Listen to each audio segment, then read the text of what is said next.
And welcome back.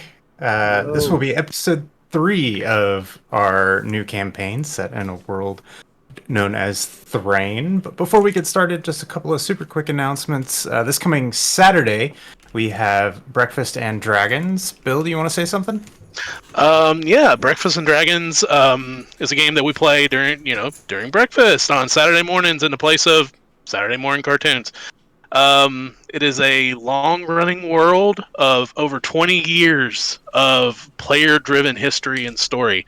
It's a little darker than some other worlds, Very, very different feel than Saturday morning cartoons. but very enjoyable. You guys should give us a watch. Absolutely. And additionally, this weekend I will be doing a live stream with Eve from Eve's World Building out of actually Valencia, Spain. She's the fantastic cartographer who did our map that you see on the screen. More details popping up on our Twitter and our Instagram for that, but that will be Saturday in the middle of the day, about 1 p.m. Eastern Standard Time, as it will be 7 p.m. or something in Spain. So, I believe she yeah, time. normally does her live streams on Instagram, right? Is that correct? Yes, the It's a actual 5 hour stream will difference. be on Instagram. And with that, I believe that is all of our announcements for today. Do I got music coming through well enough for you all as we are Yes. ready to go? Yeah. Beautiful. Well, last we had left off visiting the town of Skima. Our new band of friends, we'll say, has spent their first night in town, staying at the Lighten bed in the steppe, which is the second tier of this tiered town in this festival city. The feeling of really early arrivals kind of sets in. You're the folks who showed up at con a few days early. Oh God, what the Uh, worst. their, Those are the best registration parties. is not set up yet. You don't have your badge. We don't get our Uh, badge, yeah. but but the excitement of the impending festival of lights is all around you. The lightened bed, the inn in which you stay, starting to slowly see more folks coming in. You witnessed a bard the night before, both a member of your party and allies, starting to provide entertainment for the new arrivals with a little bit of magical assistance from the party. Prior to that, you had ventured over to the Clever Blossom and had interacted with Sandy and Sandy's mother. And in a moment of charity and conversation back and forth, had promised to return the next day to do an errand for Sandy in exchange for some of the goods that were provided. Yeah, I was about to say we said we'd go get some mushrooms. That's right. Yep. And not the edible kind. Oh, I was about to say, speaking of that, I don't wake up being spooned by mist, do I? I would like to point out that all mushrooms are edible if you want it bad enough. Yeah, if you try hard enough. Everything's edible, depending upon how brave you are. That is right. Or dumb. More than two. Additionally, Sandy provided a bit of a revelation with Kai's hands and the method in which that they had been dyed. yeah. The good. the other main shop on the level, which is Dinglish and Snooch's Haberdashery and Co., uh, was closed, but the gentleman outside told you they should be arriving this coming day. And as the sun comes up on the 9th of Thrace, good morning to you all, and the day is yours. Write that down real quick. Good morning, everyone. They had more of this coffee stuff downstairs. I don't think that I like it, but everyone else seemed to enjoy it. So here it is if you would like. And I walk back into the room, like, with a tray. I would That's already be awake and gone. And you said there was like a patch of grass with like a black tree right outside the inn.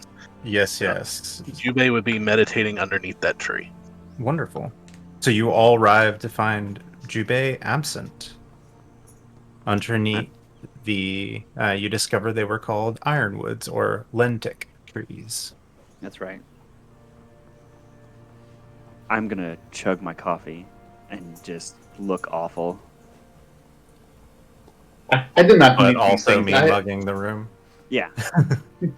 I did not need these things. I have enough energy in the mornings as it is, and I will pass mine over to Reese as well. Slide a Similar to the hand last over time and- we had it.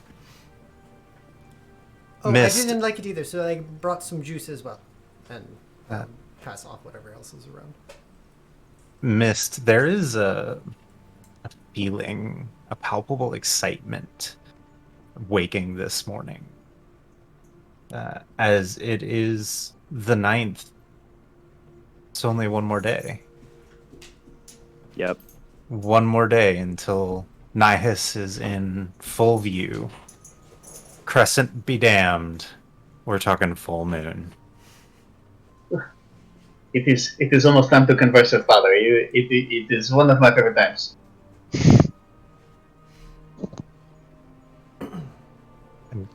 You spent the night in a building for the second time in your life. I think this. Whoa. Wait, did we only spend one night at that inn? Yeah, we pretty much set out the next day. Oh, okay. Well, yeah, you're right. Weird. Weird.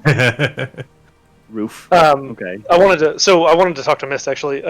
When he said the converse with Father thing, do you have a way of speaking to the moon? I speak to it every night. I thought you had heard me doing it. It's easier to do when I can see him. Otherwise, it's like talking to myself. That would be silly. Yes, it would. Does it speak back? In ways. It is easy to see myself reflected in it and interpret these reflections.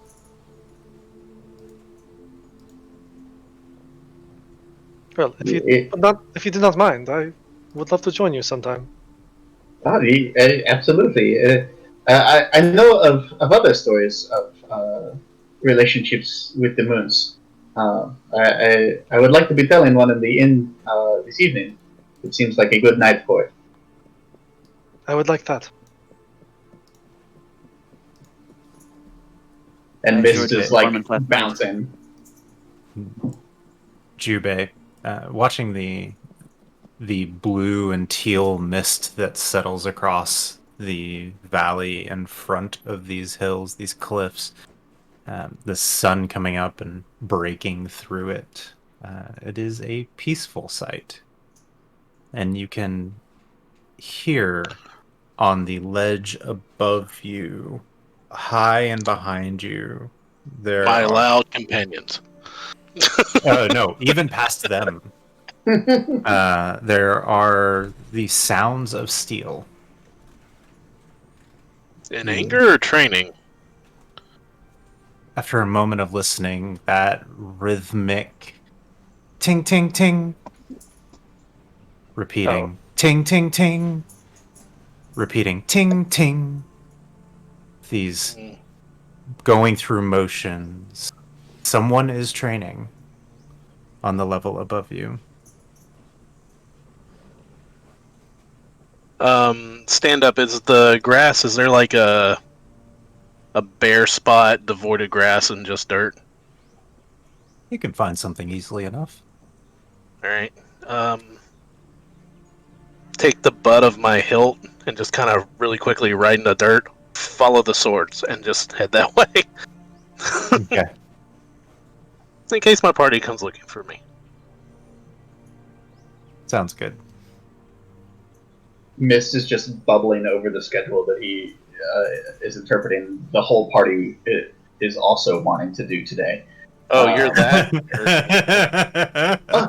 This morning we will go to Sandy and we will get the mushrooms and then we will go to the meeting and look at the preparations for the feast. Oh, and then I have to go to the precipice. I would love to see the hot springs, and then maybe the summit. Especially if the moon will be up in full tonight, I want to be at the summit to see Father, and just like going and going and going. We can do that. Yeah, not a problem. But let's. I've gone to Sandy first. conventions with this person. I lose them on the way to the first event.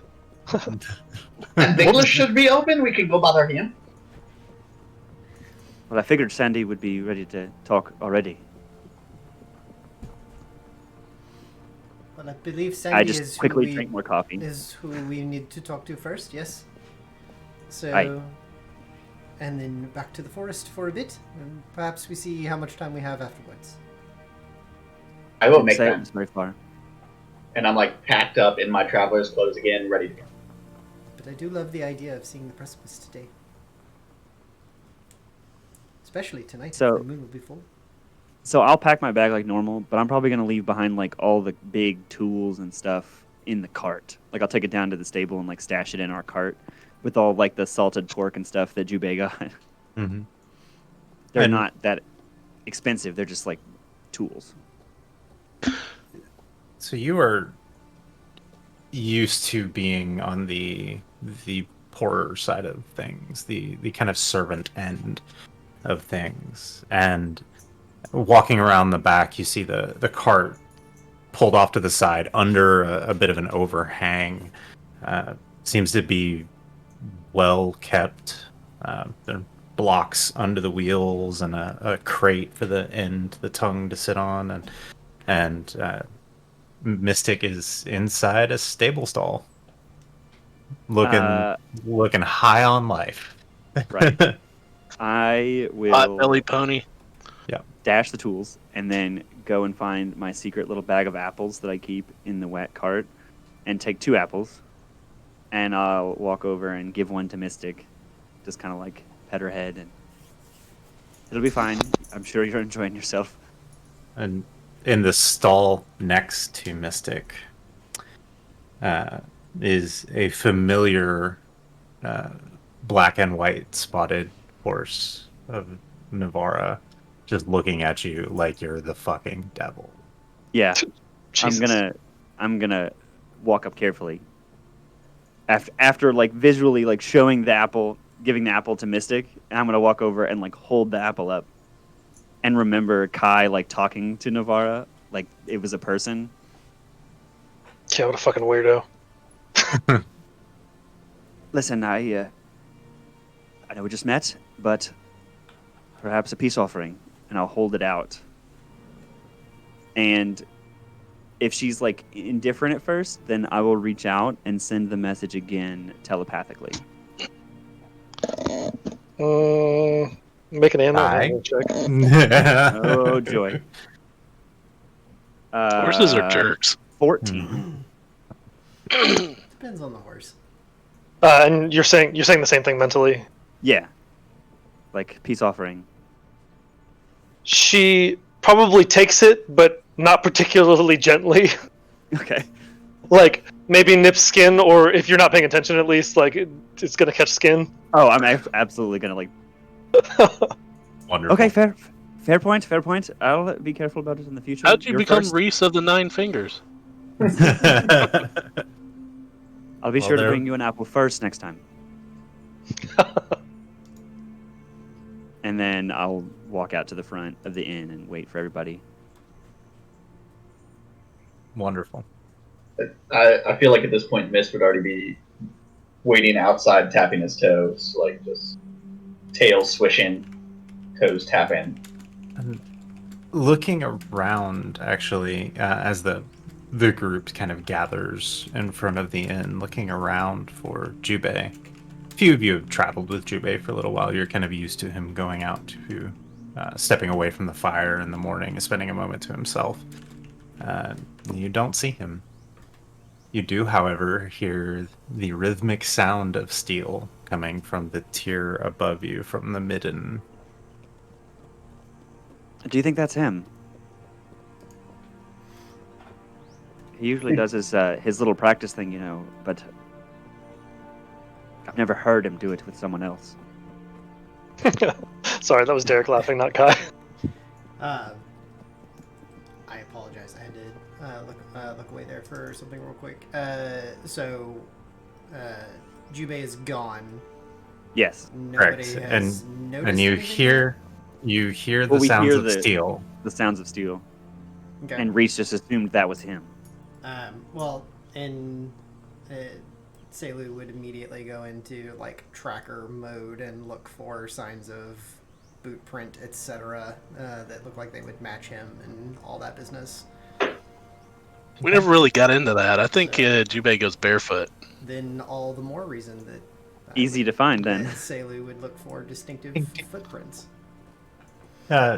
So while you're doing that, rewind a little bit, Jubei.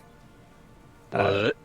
Finding your way towards the back of the step, past the shops and out of the square, you find a simple yet beautifully carved stone stairwell in the edge of the cliffside. And following it up to the next level, you arrive at the midden. There's one long alcove carved out of the side of the rock face with benches and stools and the preparations of a feast gathering underneath this outcropping, almost like a half cave. You see several spaces set off to the side that appear to be officious or almost ceremonial in nature. And you see a large stone ring in the center with dirt this time instead of cobblestones.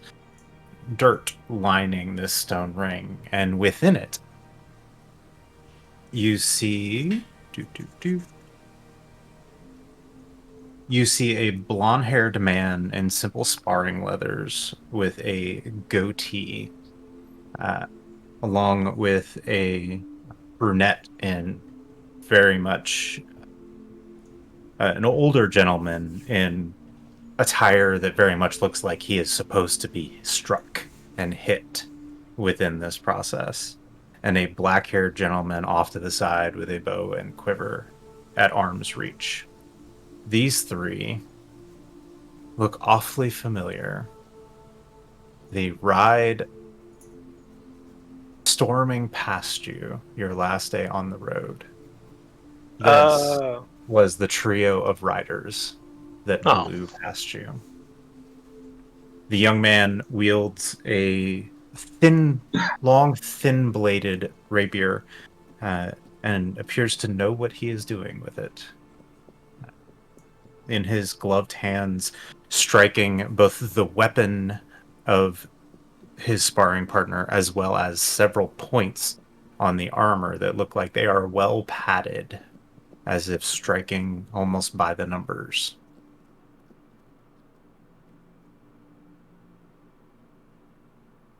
As you crest that top step, taking all of this in, they do not seem to have noticed you, and they appear to be the only ones about on the midden.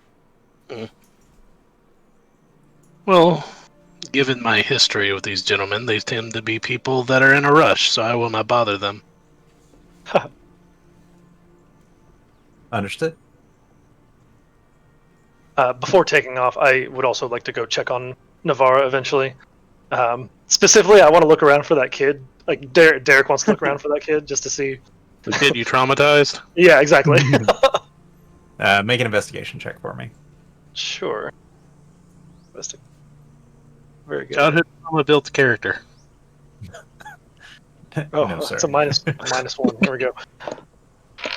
A strong 7. Okay, strong 7. Stables appear to be empty. Okay. My horse isn't there? Other than the horses, it is equinely populated, but no hens about at the moment. Understood. I just want to check on her, make sure everything it looks like she's been being taken care of, and as long as everything looks good there, I'm good. Don't feel like I should take up a whole lot of time with that. Checking her out, spending a moment with her, that close bond and connection. She appears to be well cared for and pretty mad about it, actually. Uh, pampering Why- is not something a Morhangala is I used see. to, Okay. let alone standing still. But otherwise, she is well cared for. She has eaten her fill, to include there is an apple core on the ground nearby. And I probably see it and think that it was the kid that I threatened. And I'm like, oh, all right, the kid knows his shit. He knows. Selu, searching about with your keen elven eyes being the only ones you packed on this journey. I see. This time. You notice a spot near the cliff's edge, near the lentic trees, where it's almost like the grass was patted down with someone kneeling on it and inspecting. You see scribbled in the ground, follow the sounds of steel. And So- looking around about that time, actually, is when you see Jubei coming back down from the midden. Having grown incredibly impatient from people seeing horses and people looking at grass, like Mist is just sitting there fidgeting in front of the box again. Guys! Like, when do we get to leave? Okay. It seems he's on his way back, so I would assume any time. So for your puzzle box, as you're doing that, would you like to make your check for the day? Ooh, it's super early. Yeah, sure. I'll go ahead and make it. Give it out Okay. there. So I will give you an option this time around. Ooh. As you have been working at this for several days mechanically, but also weeks narratively, you may roll an insight or an investigation. Ooh. Investigation all the way. Okay. He's going to release Pinhead. Shit. 14 I plus didn't realize 5, it was that kind of 19. campaign. Okay. Nice. It's not. That was our last game. Working through the series of moves that you have already memorized at this point, you hear a click, chukunk, as a new piece shifts inside of it, and you seem to have unlocked another step along the path. Joke's on you. There's a Stop! 100. It's new! And then I just go back and try to keep trying to figure it out. Awesome. He's going to finally open it. It's going to be a letter that says, "We're trying to reach you about your car's warranty." No! Everywhere! So If I see Jubei, as I say, I will start walking over to Sandy. I'll be right back. Let me find out where we're going. as like pointing out Jubei, like you mentioned the grass being like patted down. Sailor would like kind of run their hand over where it was matted down a little bit, and everything would probably like semi-unnaturally like sprout back up to its full height as like moving away from it, and as the hand comes away, the grass just goes right back up where it was. Beautiful. That was where my butt was.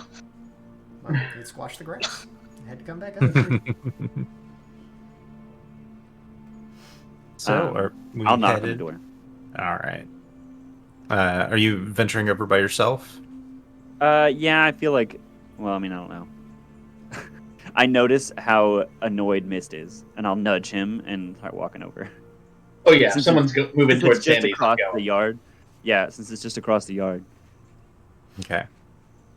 Venturing your way across, you come to the Clever Blossom and find the door locked. A rap on the door brings a groggy-looking Sandy. Good morning. I wasn't expecting you this early. Is it I early? guess Well, you said to Not- come in the morning, so I figured No. this was good It's not enough. early. Okay, this is just a Sandy thing. Okay, got it. Oh, right.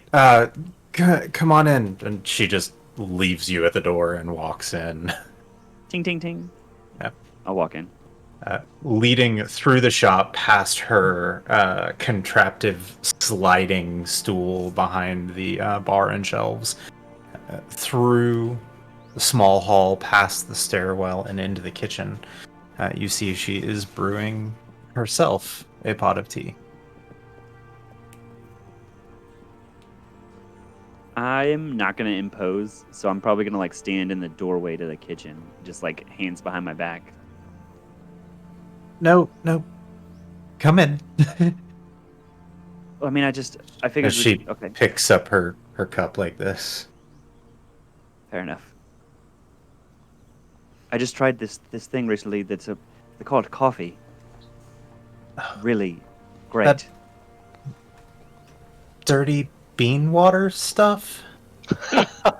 She is my people. Not a morning person. Doesn't like coffee. Look, I'm just saying that tea does its purpose, but coffee takes it to the next level.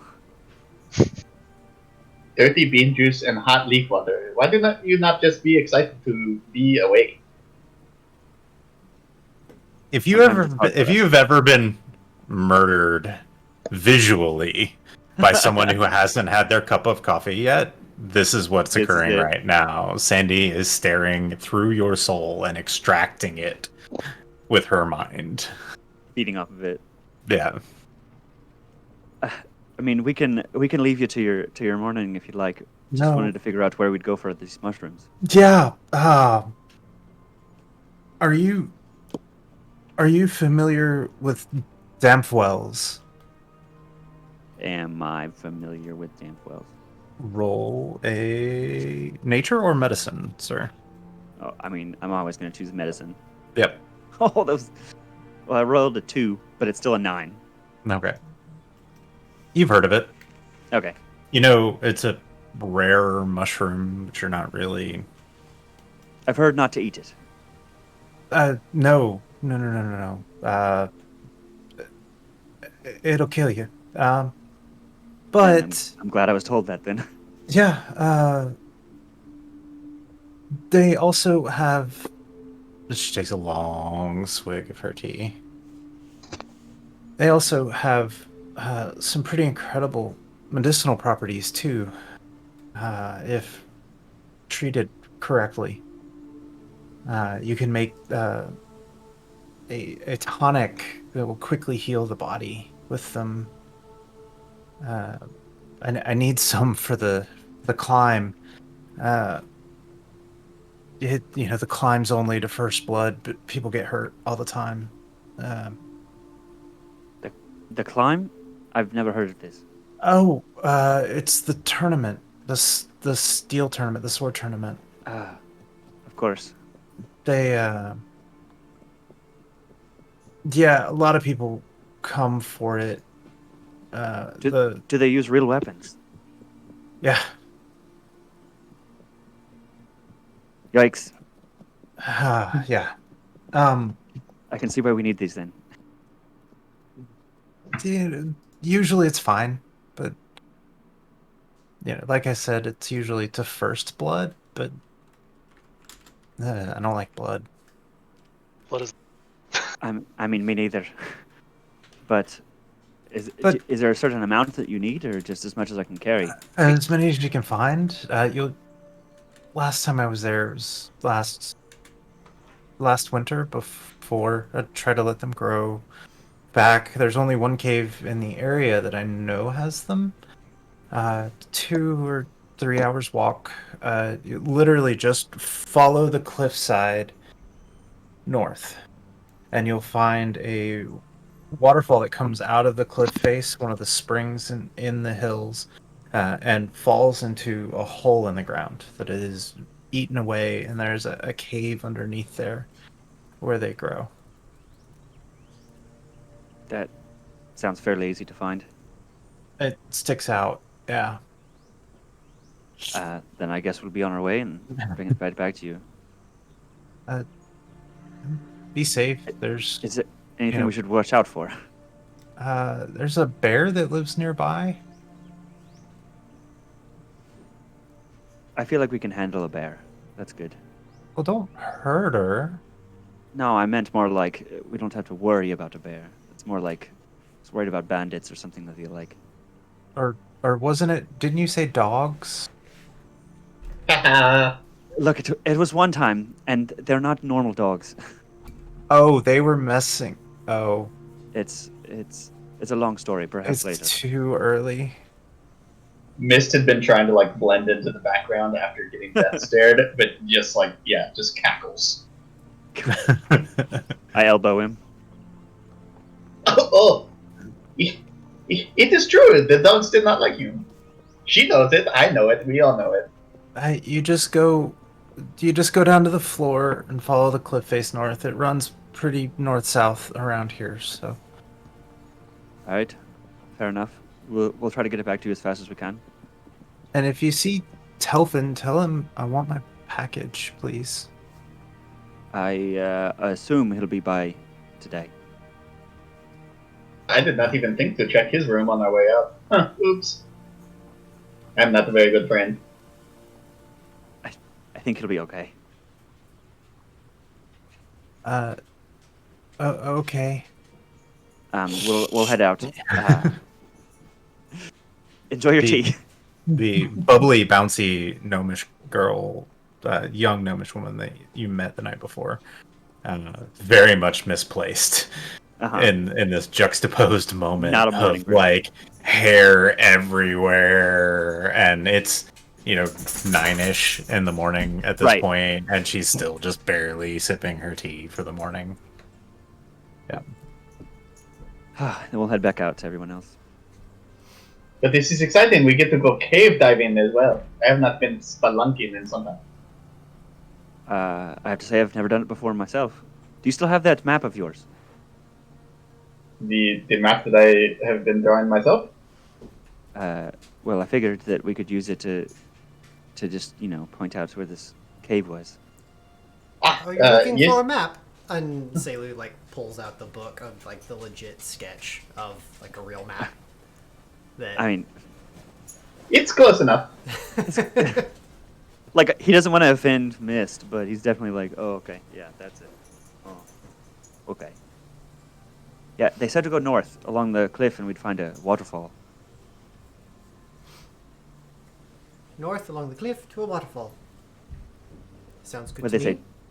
2 or 3 hours, I think. That's it. Oh, that's long. To and from. Mist, we may have to amend that agenda.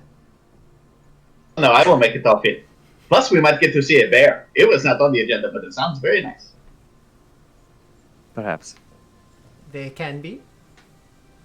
You all remember a legend that Jubei told you around the campfire the previous day about a man who hugged a bear. Danger. If I see Jubei back down here, but I still hear the sounds of the metal. Jubei, were you? I thought it was you that was practicing up there. Is it not? No, it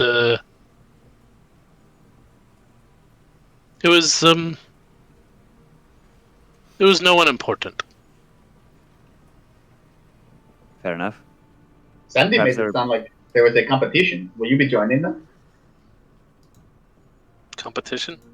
They called it the climb. Sounded like you fight until first blood kind of thing. Oh, well. I have. You broke up there a little bit. What was that? I said I have nothing to prove. That's a fair point. And I'm not even sure what you'd win, but just a thought.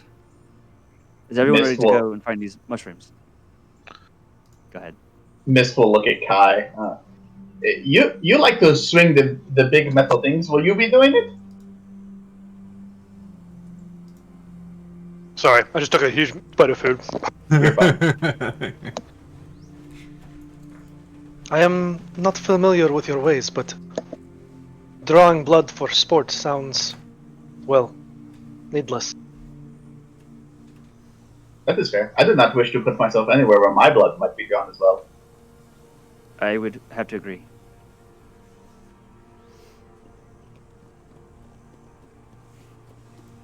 Shall we go? What about you, Sailor? Do you want to hit people with your sticks?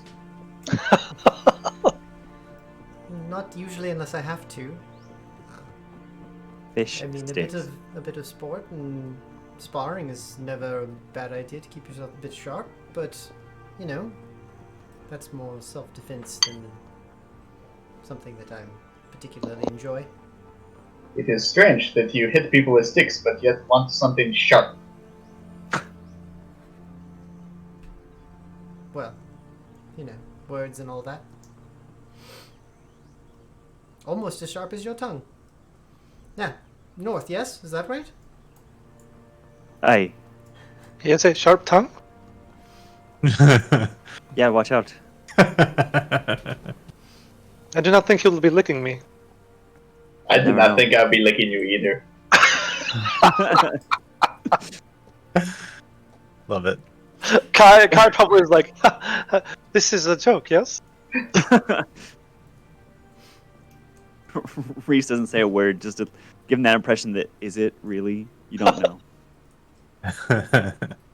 To the caves now, yes?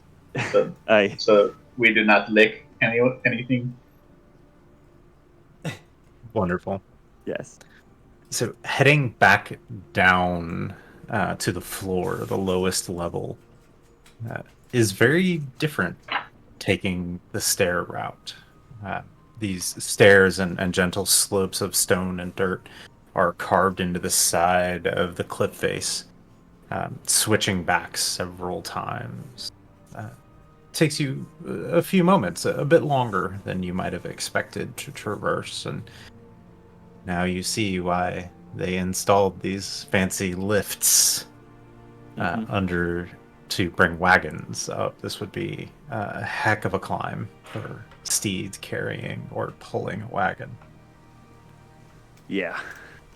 Stepping off the stair into the central courtyard or square of the forest level or the floor, you see homes scattered throughout. It appears that most of the people who live here live on the floor level, and a two-story inn pokes up off one side of the square with a big sign that says The Restful Wake.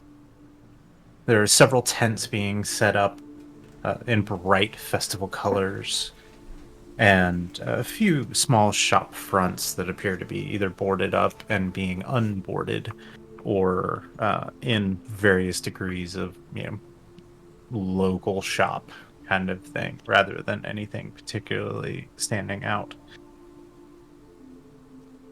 The Skima's Wares and Whispering Goods stands on the opposite side of the square from the inn as the large general store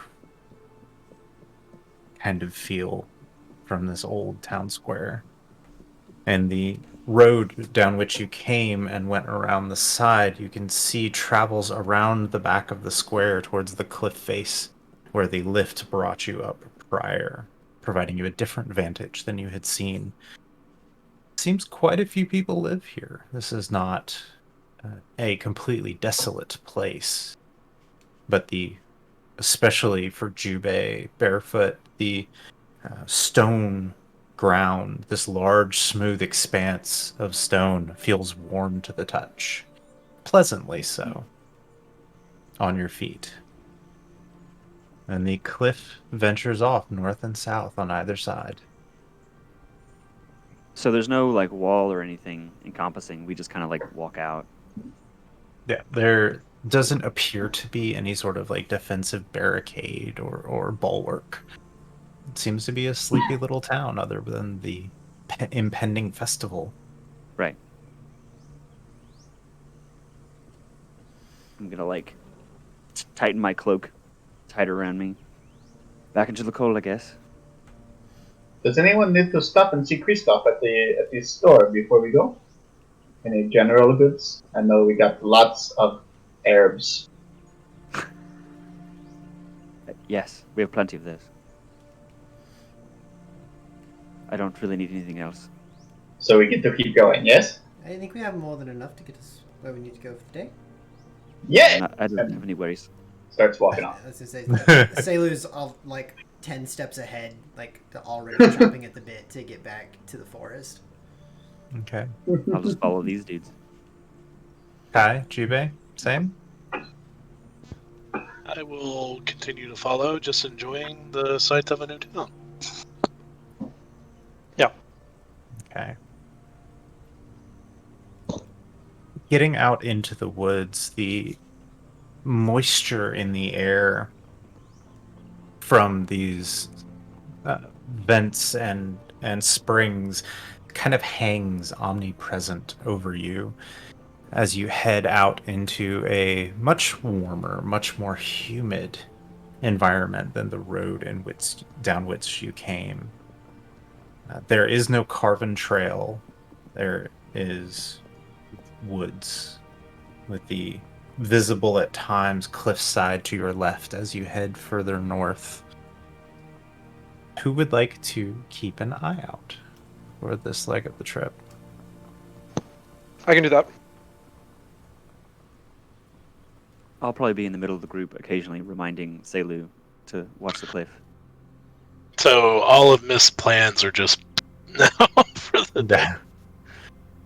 Mist is excitedly bouncing about seeing a bear. It's all worth it. Toss out the itinerary for a bear. I was gonna say, I think Selu's pretty naturally like leading the pack as far as the direction and traveling and like picking the way through the forest kind of deal. Okay. But Honestly, Jubei's too aloof when it comes to nature. He's more looking at the tops of trees, looking at the bushes for any delicacies of the region. Okay. I know you said looking, but I heard licking, and then you followed I did it too. with- I was with- about to say with- the same thing. Oh, Grandfather Oak, how do you taste? just licking the delicacies. So, perception check from Kai, please. Sure. Perception. Oh, I have. Unless I roll that. So it's a 14. Okay. The first hour of your journey goes by smoothly and uneventfully. The woods around you, while at times dense with underbrush, are often easy to traverse. You are used to wide open paths, but with Selu's skill at navigating denser forests, the group is able to move through smoothly. I would like someone to volunteer to please roll a d20 for me. Come on, I'll do it. Oh, Oh, okay. we all jumped on it. Who's got it? Jacob, go. Yep. You're leading. 15. Okay. No, anything but that. Anything No. but that. That's not what you're supposed to do. Rocks All fall. right. Why were we next to this cliff face? The Tarask poops on you. Oh. Additionally, roll a d10. Oh, Oh boy. Running joke in Gabe and I's Gabe. You fail games. You fail a survival check. That's right. 9. 9. Okay. That's high. Missed. Yes. As the group travels through the forest, you catch a glimpse in the distance of this strange creature. A white-furred wolf with large antlers and these red growths on it, looking directly at you. And you blink for a second as you take one step across a tree in your vision, and it's gone.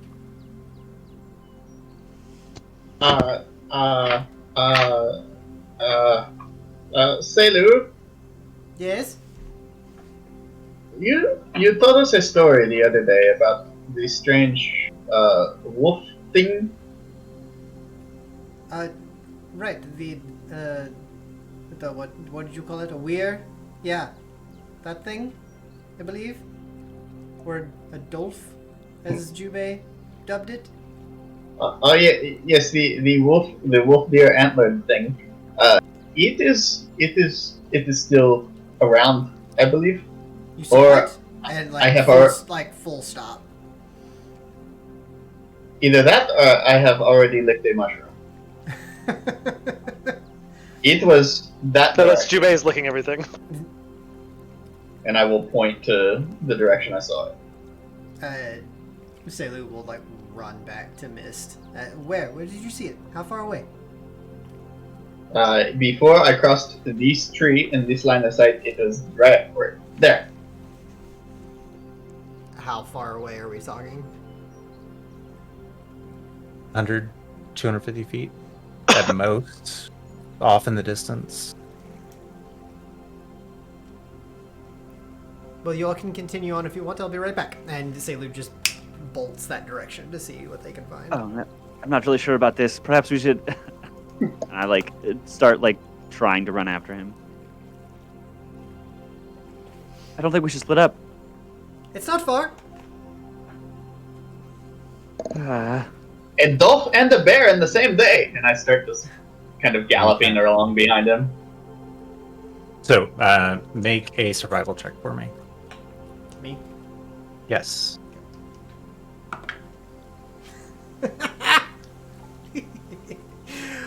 The 2s tonight are out, guys. So that's a 2 on the die, so that's a 9 total. All right. Oh, man. You find no evidence of a creature having been here. He pointed to a general area. It's real hard to pin down unless you're going to take a larger swath of your I time. wouldn't take a long time if I don't see anything immediately. I thought you said he was right here. Well, that's what he said, and pointing back at Mist. But I don't see anything. I don't. Either we missed it or he's seeing things. Either one could be true.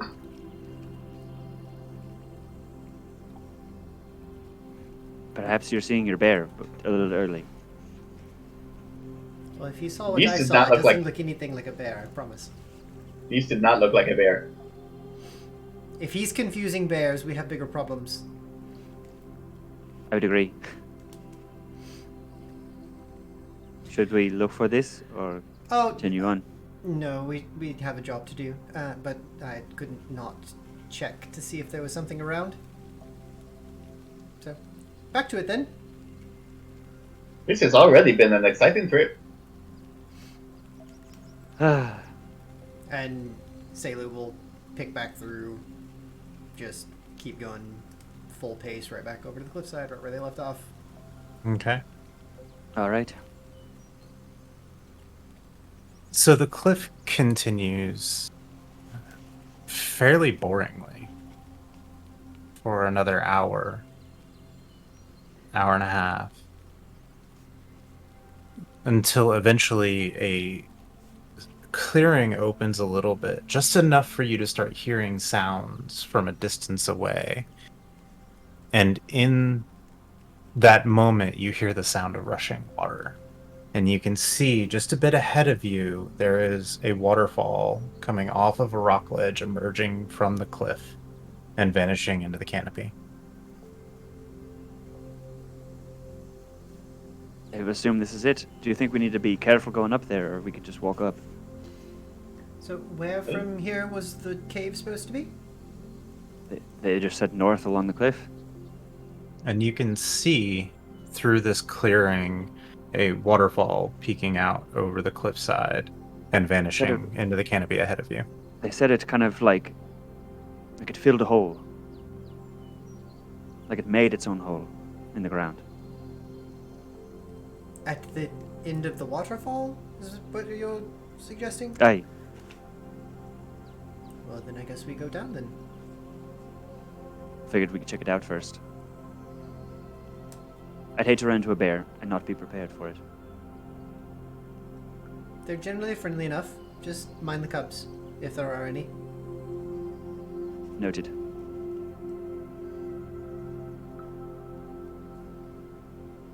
I will let Selu carefully lead the way. Selu gladly does.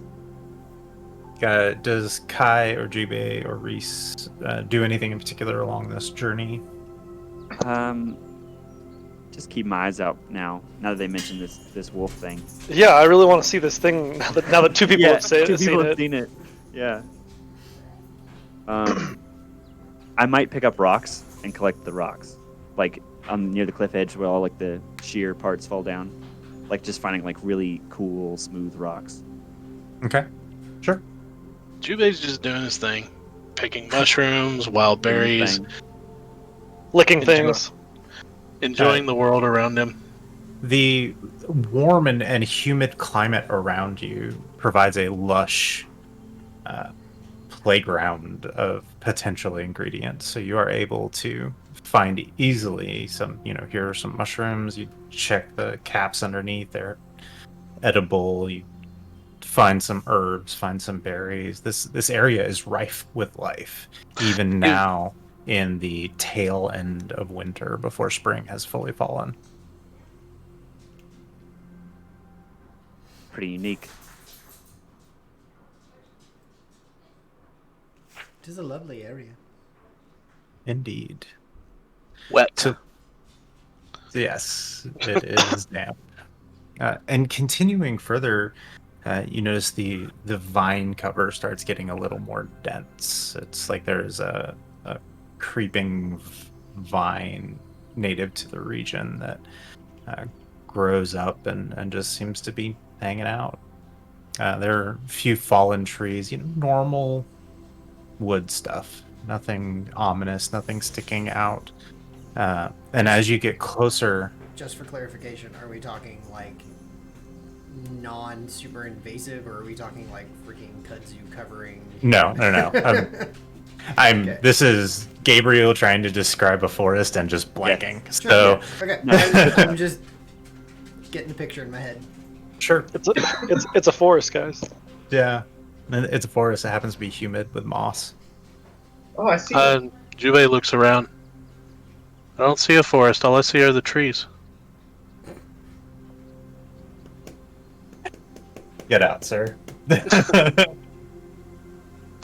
So, continuing the last 20-30 minutes to following the sounds of water, and as you close, the clearing opens up, and there's actually a more dense blanket of foliage on the ground, and these beautiful, bright yellow flowers growing in this mist-filled environment as you see the waterfall crashing down into a hole in the ground 200 feet ahead of you.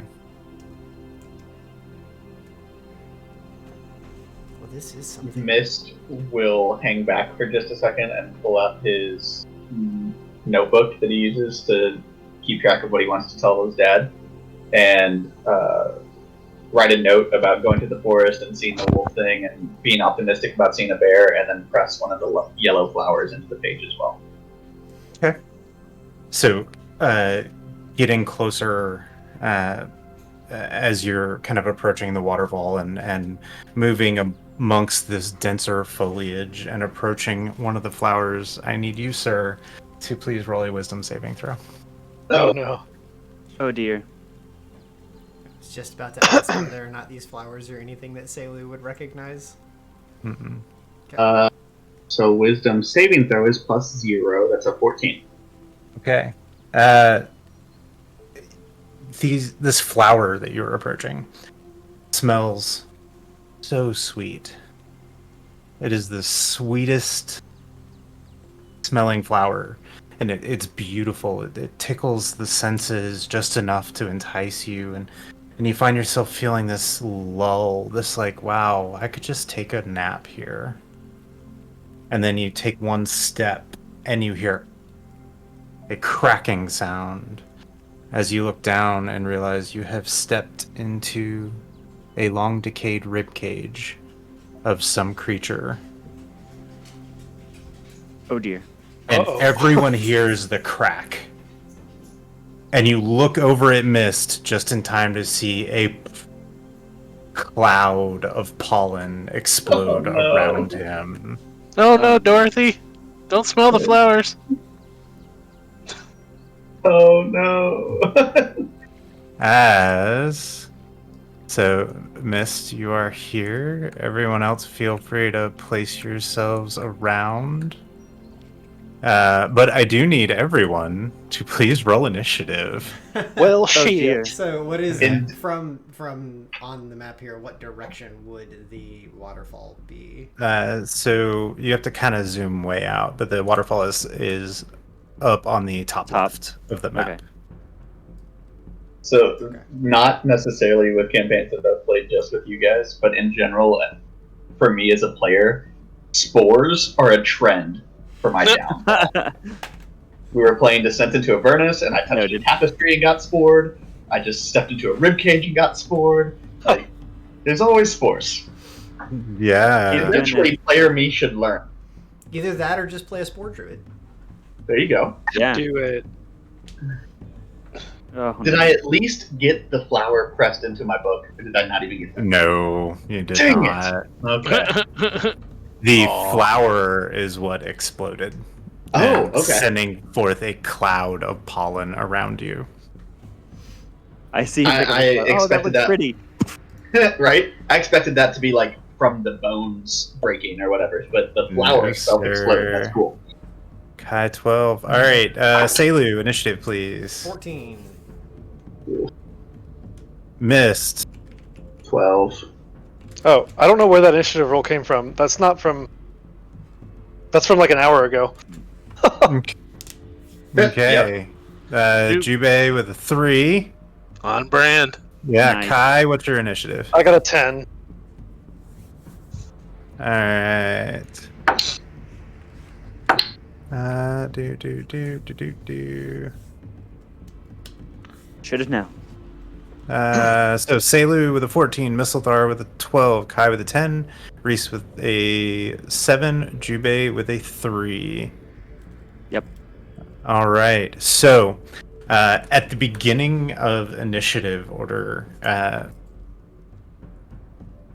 exploding around Mistlethar is this cloud of yellow pollen. Mistlethar, if you don't mind, also rolling a Constitution saving throw, please. Oh, Jesus Christ, Sean. What did you do? A con is also +0. That is another 14 on the die. Okay. Nice. With a 14, you cough and cough and cough, and luckily for you, nothing happens. You are, however, heavily obscured and blinded. Oh no. Leaping up near to several of you as you have been walking around, these vines lash up and start reaching towards you all. I need to roll an attack roll against Selu, please. I'm assuming an 18 on the die will hit you. Yep. All That it right. will. You, sir, take a whopping 8 points of bludgeoning damage and Ouch. and are grappled and yanked 5 feet towards the creature. Oh no! Oh no. That is the strange vine's turn, and as you all look around, you see everywhere this kind of undulating movement, and these flowers are opening all around you. Oh no. Selu, it is your turn. Mistlethar, you are on deck. Well, grappled by this thing, Selu would draw both of their Skima sticks and smack at it, try and get loose from it. In the process of this, can I tell like what they are connected to? Like, does this seem to be part of a larger thing? Glancing down, you see this like grip full of vines that's lashing out towards you. It's hard to tell. They are just woven into this tapestry that covers the entire floor around you. Okay. Well, then, bonus action, I will use Shillelagh and make a single attack. As getting one of the sticks out and free to make an attack. There's that brief flare of blue light across the etchings, but that is only a 10 to hit, so that is probably not going to do squat. So as you swing and smack the vine work, it bounces off as if striking a rock. Yep, that is it for me then. Okay.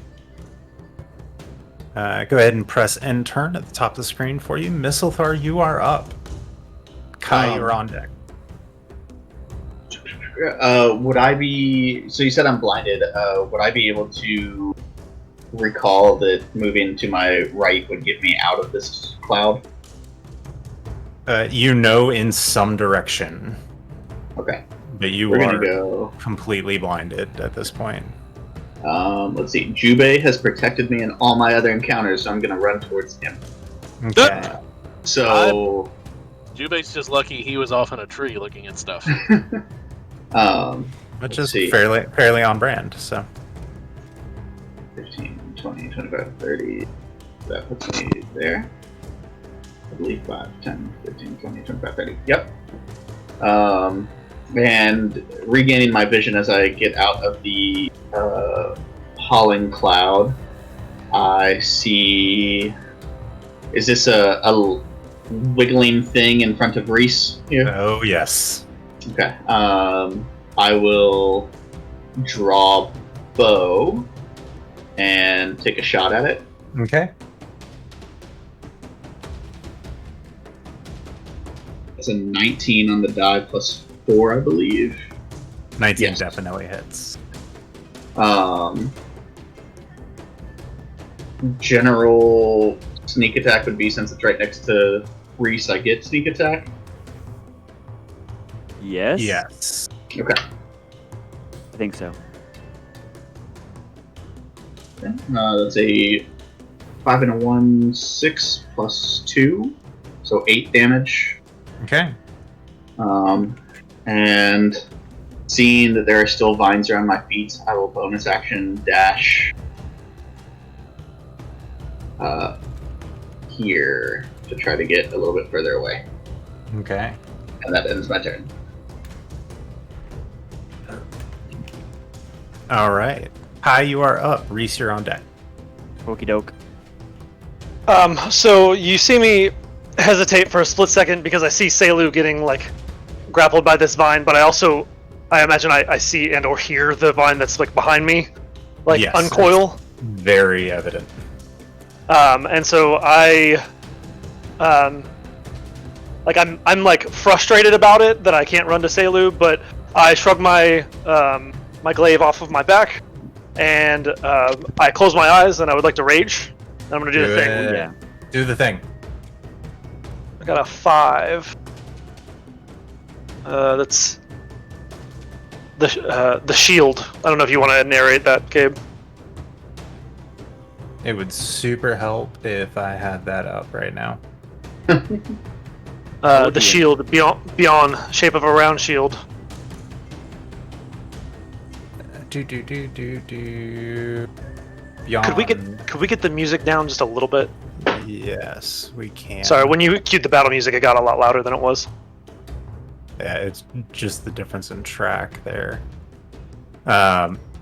So there's this moment, Reese, as you're nearby, you swear as the blade comes out across Kai, there's this glow emanating from underneath Kai's robe on his back in just a round circle, a large sphere, and then it's gone. You also probably see like you might have seen this before when we were fighting the dogs, but like my eyes are kind of like a whitish blue, like stars kind of color Okay. now. Wonderful. Like kind of clouded over. Okay. Sorry. Let me pull up my actions here. I'm going to. I have my my halberd out, so I have reach. So I'm going to stay where I'm at and give it a swing here. Do it. Okay, that's a 17 plus 5. I imagine that hits. Definitely hits. Okay. Dang. And for damage. Awesome. It's 8 plus 3 is 11 damage. Nice. Slashing. If that makes any difference. It does not. Oh, sorry. Plus 2 because I'm raging. My fault. There you go. Don't forget that So rage. 13 damage total. Yeah, this is the first time I've ever played a barbarian. I'm gonna need to keep reminding myself that. Awesome. And I'm gonna stay where I'm at. Actually, does it look like these things have reach? Make a perception check for me, real quick. Sure. Yeah, I can do that.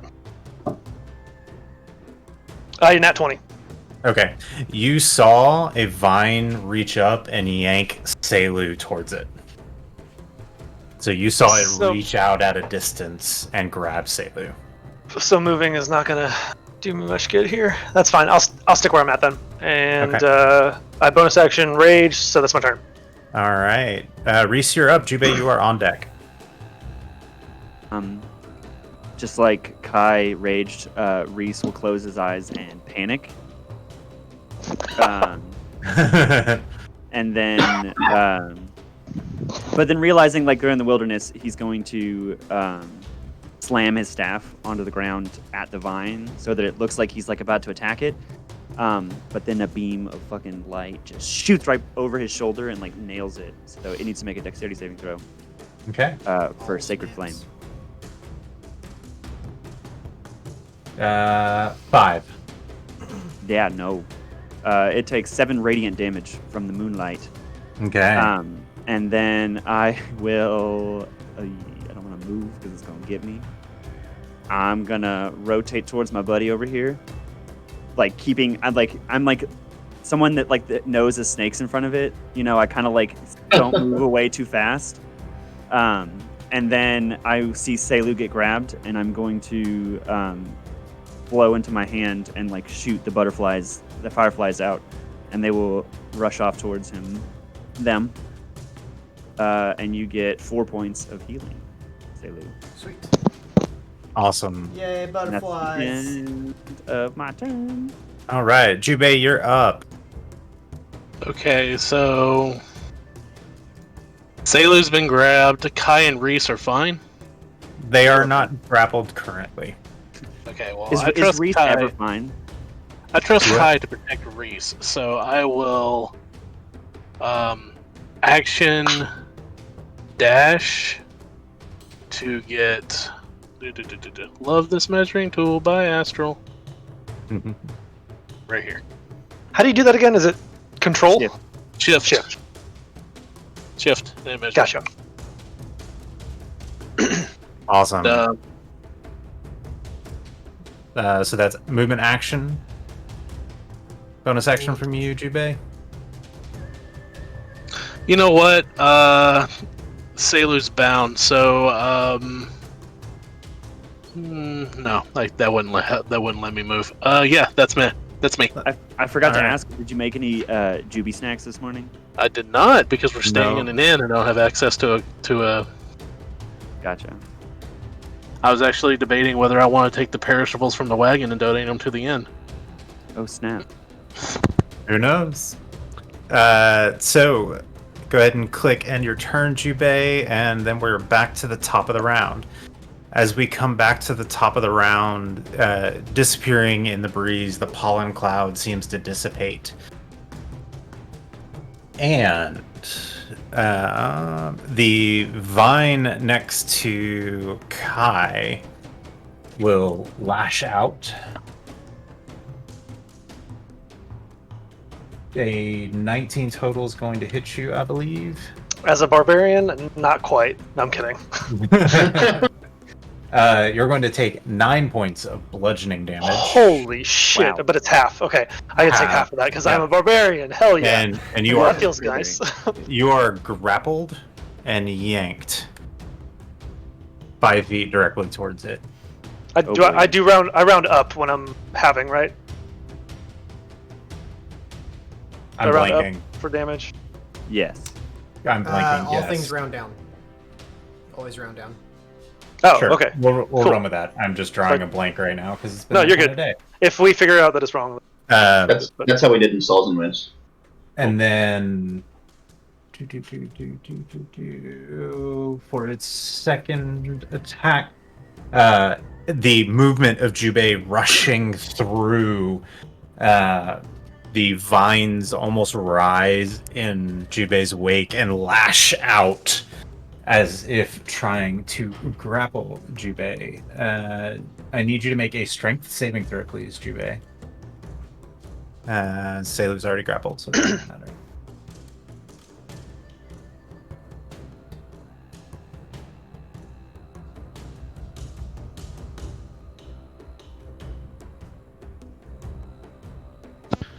And that should have been 11. Okay, you are restrained. Oh wait, that wasn't a saving throw. I clicked the wrong button. That's a 22. wait. So did I get grappled or? You did. Yes. Different ability. Oh, okay. That's what I was asking because I didn't roll a save. Okay.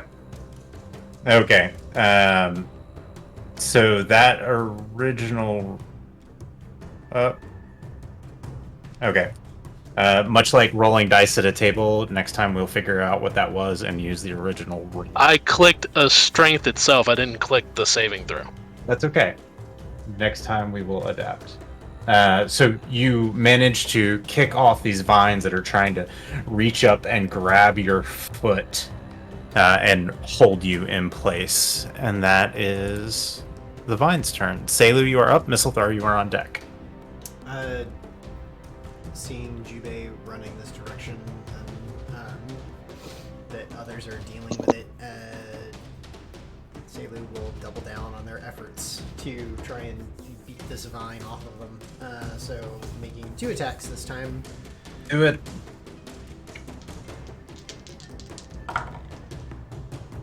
That is decidedly better. The first one of those is a 17 to hit, and then Hits. the offhand strike is a nat 20. Definitely hits. So, let's see. The first one is modifiers and such. Is 5 points of magical bludgeoning damage on the first one. Okay. And do I have? Hold on, I'm forgetting my features here. Oh, I do have. Yeah, okay. And then the second one is a crit. Wow, for 2 ones. Oh, That's no. awesome. So the crit Classic. is a total of 5 points of damage. Okay, so 10 points total. Garbage. Not bad. That is action and bonus action, and I'm still grappled, so I'm not going anywhere. So that's it for me. Alright, Mistlethar, you are up. Kai, you're on deck. Yes, sir.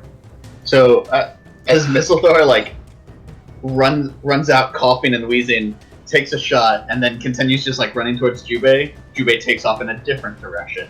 Thanks, bud. You guys have probably done this before. Oh yeah. Save me! Nope.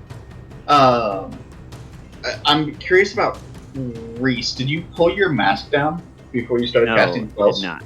No. Do you look different when you cast spells?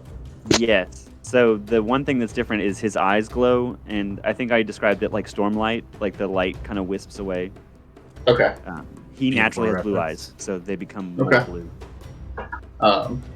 So I'm pretty sure that this would be Mist's first time seeing that without your mask covering your face. Yes. So intrigued by that, Mist is going to stay focused on the vine nearest you and take his shot at that one again. And he's going to feel inspired by the flash of blue light in your eyes and give himself advantage on that with his inspiration point. Yeah. Very good. So that he doesn't roll a 2. Okay. Very good use of inspiration. Which takes me to a 19 plus 4. Deep blue eyes, man. That's right. I could get lost in those eyes. I keep rolling ones on damage die though. So that is 7 points of piercing damage from that arrow. Okay. As the arrow strikes it, it happens to strike at this nexus of little spindly vines, and it just crumbles, disintegrating. Nice. Wonderful. I probably yelp. There's a small puff of yellowish pollen, but nothing like before. Seeing it crumble, Mist will run 30 feet towards you. So yeah. Cool. These vines are strange. Do not let them touch you. I wasn't And planning on it. That's my turn. Okay, Kai, you're up. Reese, you're on deck. Yes. So I can step back and not provoke an attack, I believe. So I'm going to do that. No, you are grappled. Oh, that's Yeah, right. I'm you're grabbing. Okay, sorry. Okay, remind me. I just can't move. I can still take my other actions though. Yes. Correct. Okay. I'm going to slash it with my very awkwardly wrapped by this vine. I'm going to take my halberd and slash at like a point on the vine that's like 10 feet away. Ooh. Please don't cut your toes. Does it? So- I have inspiration. I'm gonna use it actually. So you are slashing at a spot of the vine that is 10 feet away from you. I'm attacking the vine. I was just thematically like my halberd. I'm like grappled by this thing, and I'm like fucking like. Okay. I rolled, Trimming the verge. I rolled a 12, but I'm using my inspiration because I don't think that's gonna hit. Okay. And I rolled a 12 again. So does a 12 hit? As you swing with your glaive, the strong iron-like bark of this vine seemed to resist it. Son of a bitch. Feels bad when you roll the same number twice. Yes. Yes, it does. Alright, that's my turn. All right, Reese, you're up. Jubei, you're on deck. Reese will stumble away from the vine that just shriveled, and give a little like salute to Mist, and then turn and assess the situation. Does it look like there's a bunch of other vines I need to be worrying about? You said What do you the mean? whole ground was moving, and now Reese is just terrified of everything. So, make a perception check as you've been dealing with this vine railing at you. 14. You are standing on a sea of moving, writhing vines. Oh, shit, guys. What are we supposed to do about it? They're everywhere. I will take another step towards Kai, thinking, yeah, he knows what he's doing. You turn around. Oh! And then I will notice his plight, and I will launch my staff. I will like point it and shoot a beam of light. Actually, it's why did I roll? It's the beam of light down. It needs to make a dexterity saving throw. Okay. The sacred flame 7. still fails. 6 radiant. Okay. And then I gonna stay right there. Okay. That's the end of your turn. Jubei, you are up. Alright, so move in. Is Selu still bound by the vines? Selu is still bound. Okay, look around. Do I see a large gathering of these vines around us? Everywhere. It is not like you're standing on like nothing but vines, but glancing around, I mean, dealer's choice if you're just looking for vines on the ground. It's like that Okay. thing in Jumanji. If you were trying to attack the thing specifically holding Selu, you can do so. Okay, look at Selu. I do apologize, and take a big deep breath and blow fire onto these vines. Yeah. Okay. Yeah. Okay. Right on. Fire breath. So, let's see. Once restored, each creature in the area must make a saving throw. DC 12. Okay. Go ahead and roll damage. I'm trying to determine the damage. 15-foot cone.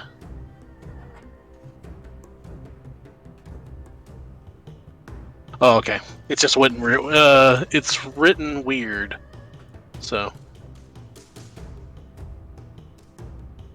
3 points of damage. 3 points of fire damage. All right. A 1 and a 2.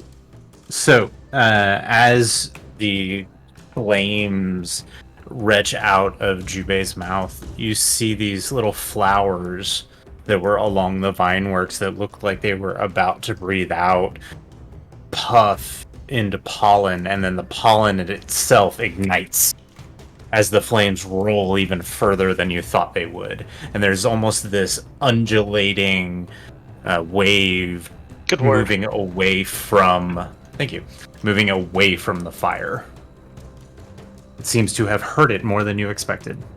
Does it release Selu? It does not. Okay. Bonus And action? I have none. Okay. Yeah, that's it. Okay. Go ahead and hit end of your turn. High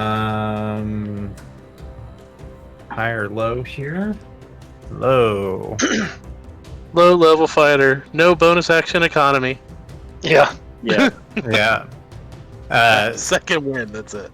So, at the top of the round, as the vines are rippling, getting away from Jubei, another vine seems to rear up and lash out at Mistlethar Oh no.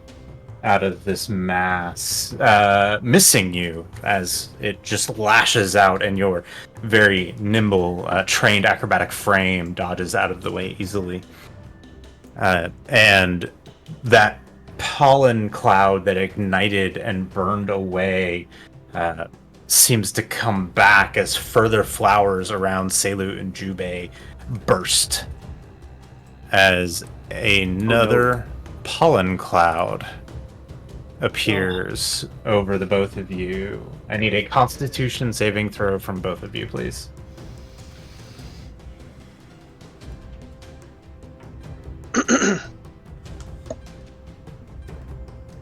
Oh, 21. Okay.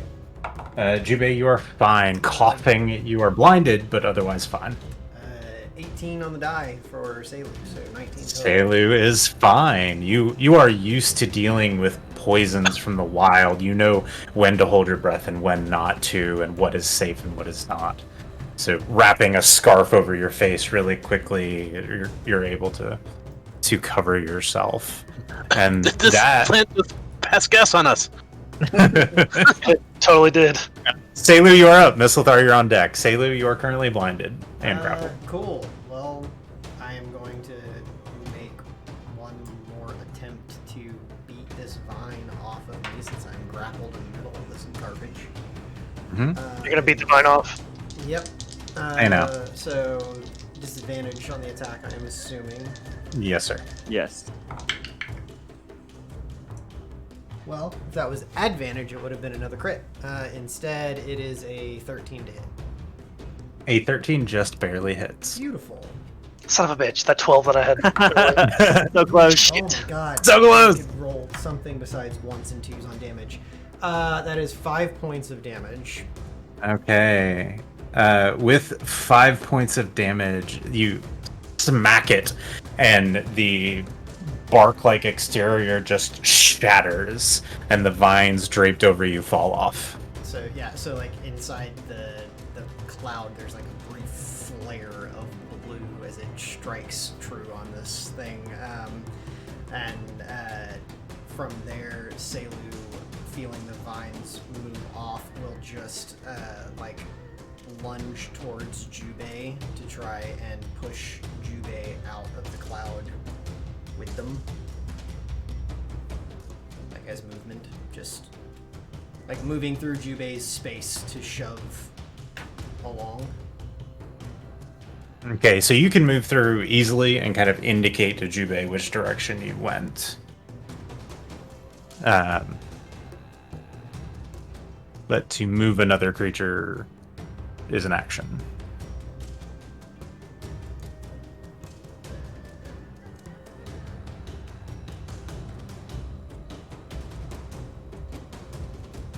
Alright,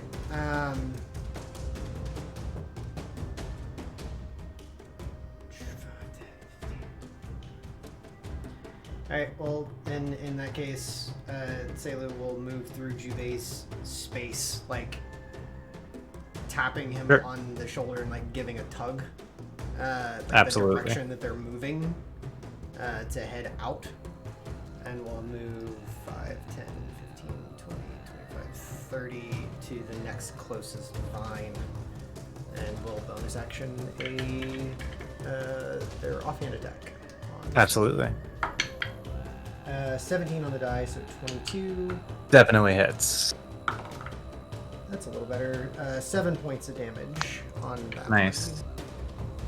And that will end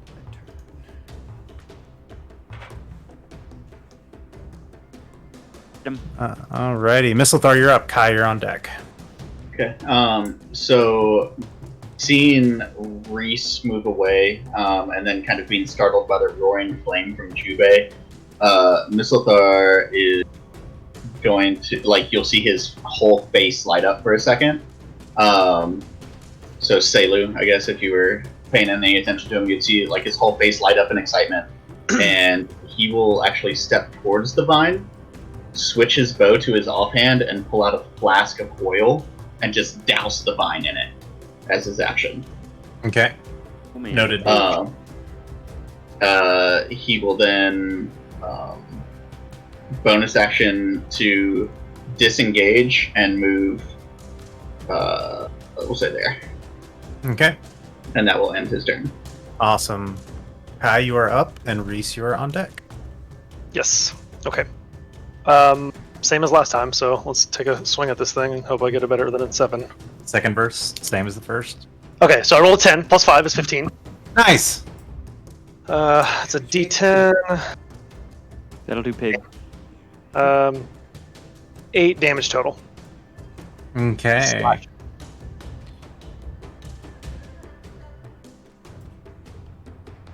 Alrighty.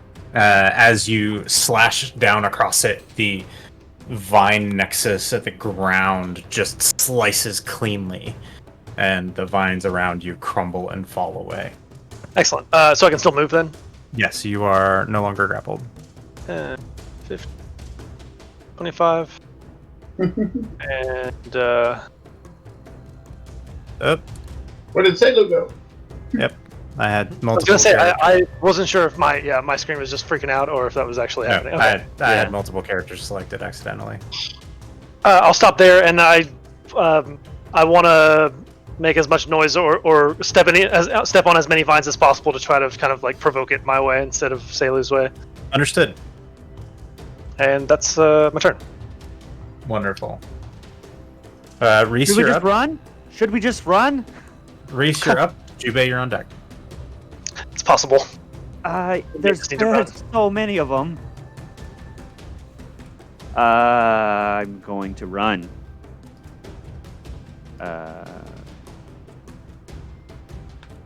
I'll go to there. Man,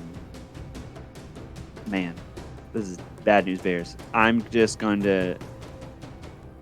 No, there's no The bears vine. yet. That's Not later. yet. This time I will try to shoot a beam of light instead of calling one down, and I'll use my Eldritch Blast. Does a 16. 16 definitely hits. 10 damage. Oh yeah, rolled that Nice. 0. And that is my turn. As Okay. Reese continues to whisper, "Let's go, let's go, let's go." Jubei, Yep. your Um, turn. Did we determine which way we were heading? Were we heading this way? Up and to the left. Yeah, northwest. Up and to the left. Okay. So I will run the first 20 feet here. Action. Pick up Reese. Oh, jeez. Reese, do you resist? No, not at all. You are grappled. Okay, so Probably run weigh like 100 pounds wet. 10 feet for the end of my 30, and then I'm going to dash. You can't. You used your action already. Rogue, you are not, sir. Oh, then that's fine. Second wind. Oh, no, second wind. Bonus. Action surge. Action surge. Action surge. New character. Who this? Dash. Okay. Dragging Reese with me. All right. Reese being light of frame and you being fairly athletic will let you go your full movement there. So that is it for you, yes, sir. Yep. Go ahead and hit end turn for me.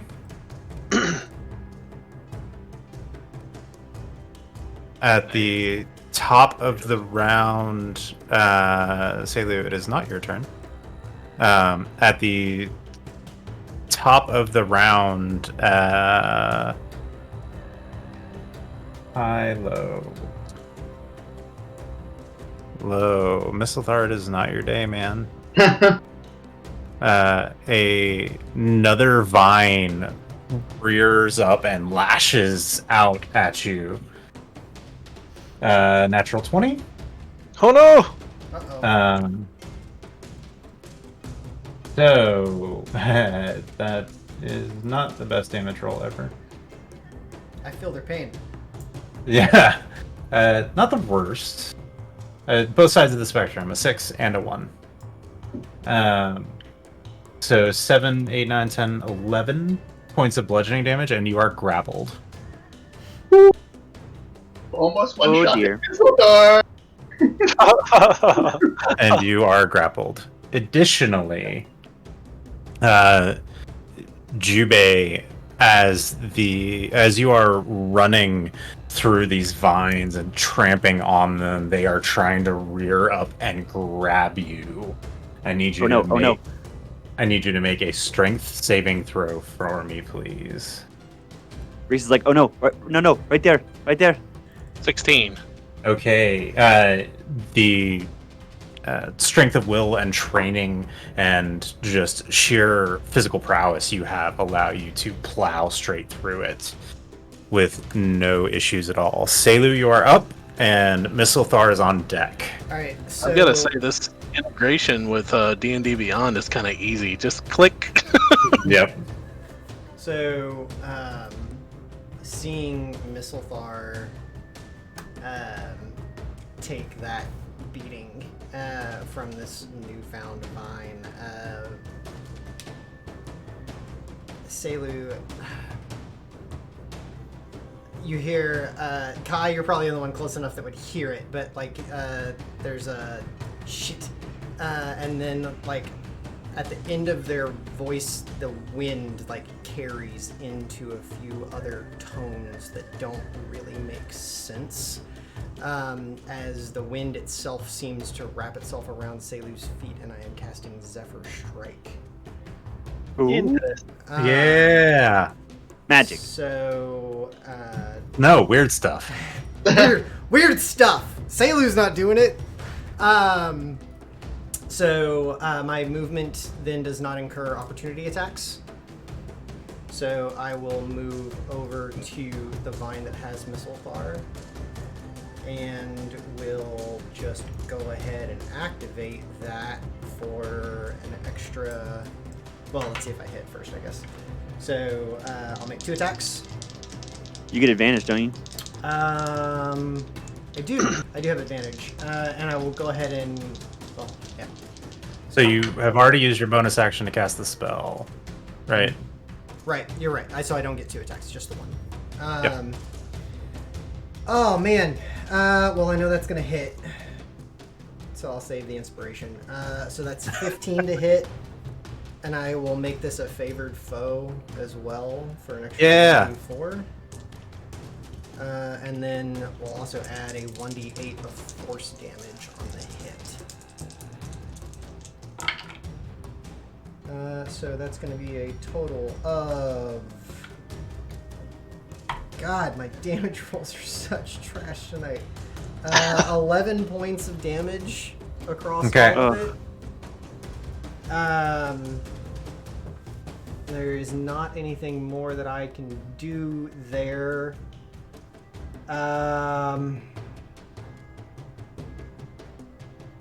There's not anything else I'm going to be able to do to get Misthalthar out. I've already used my action. I used bonus action.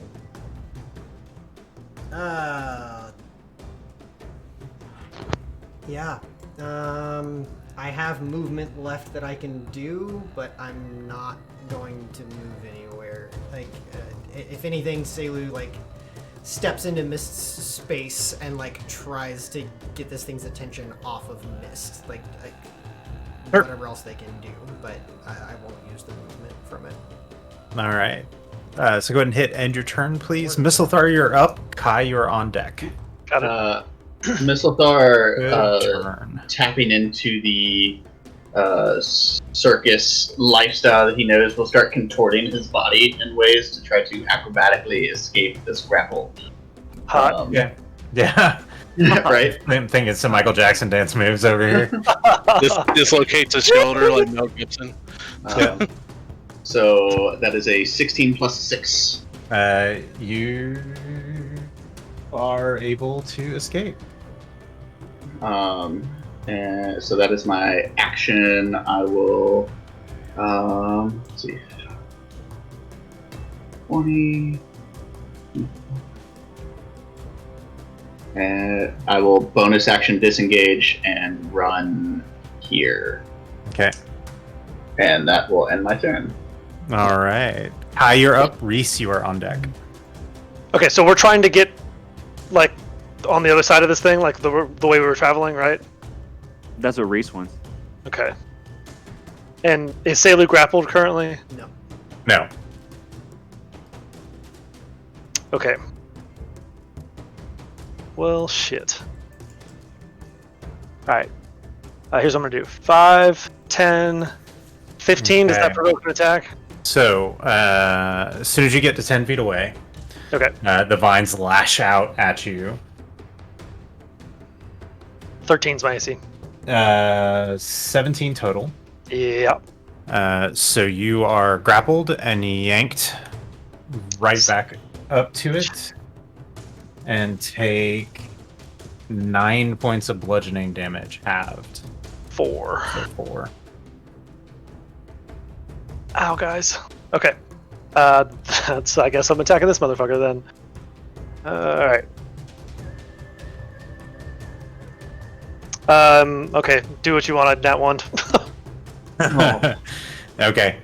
You just getting yanked off your feet and trying to bring the glaive around. You just weren't able to get it around in time. Kai's having a bad time, guys. Yeah. Alright. Reese, you're up. Jubei, you're on deck. Reese sees this.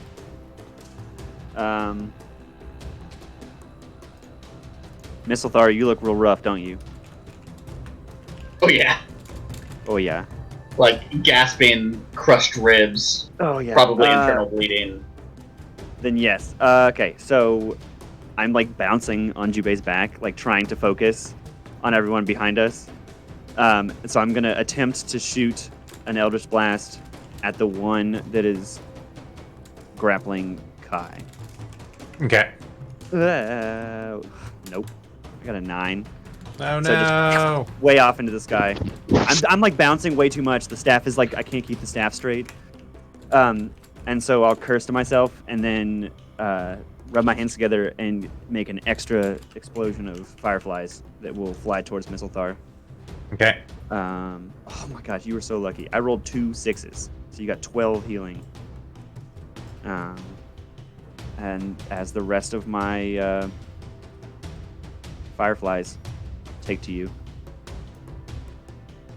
You see Mistlethor like actually inhales some of them, and they instantly like bones are reset in his rib cage, and he's looking right as rain all of a sudden. Perfect. Awesome. Moon Bros. He went from bees to bees. All right, Jubei. Okay, so dragging Reese with me, well, carry him over my shoulder. I will. Now it is a free action to drop something, right? Yes. Yep. So I will, as soon as I get to this clearing, it's basically yeet. To quote Killian from Breakfast and Dragons last week, and then that would be all my movement, and then I'm going to take my action, seeing the rest of the party, and I'm going to dash back 30 feet in, Okay. yelling for them, come, come! Okay. So as you are running, the ground is starting to move around you, and reaching up nearby, another vine rises up out of the ground and lashes towards you. That's not gonna hit.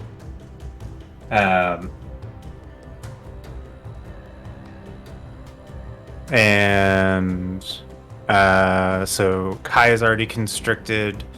Selu is not. So for its second action, Vine will make an attack action against Selu for a 1. So that's the Vine's turn. And Selu, you're up. The tail end of the wind, allowing Selu to definitely dodge out of the way as that fades. Selu will go ahead and make an attack on the ones there in front of them. God damn it. I'm using my inspiration. Do it. Sounds like we're all having a bad time tonight, guys. All the blame cool Gabe. kids use their inspiration points. Checks out. Alright, that 23 to hit.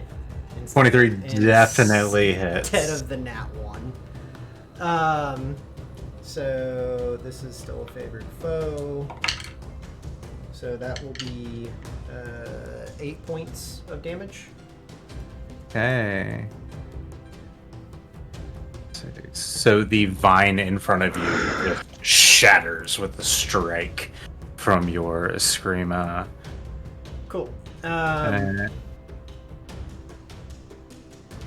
So taking the hint of trying to keep moving, Selu will run over to Kai and make a second attack there.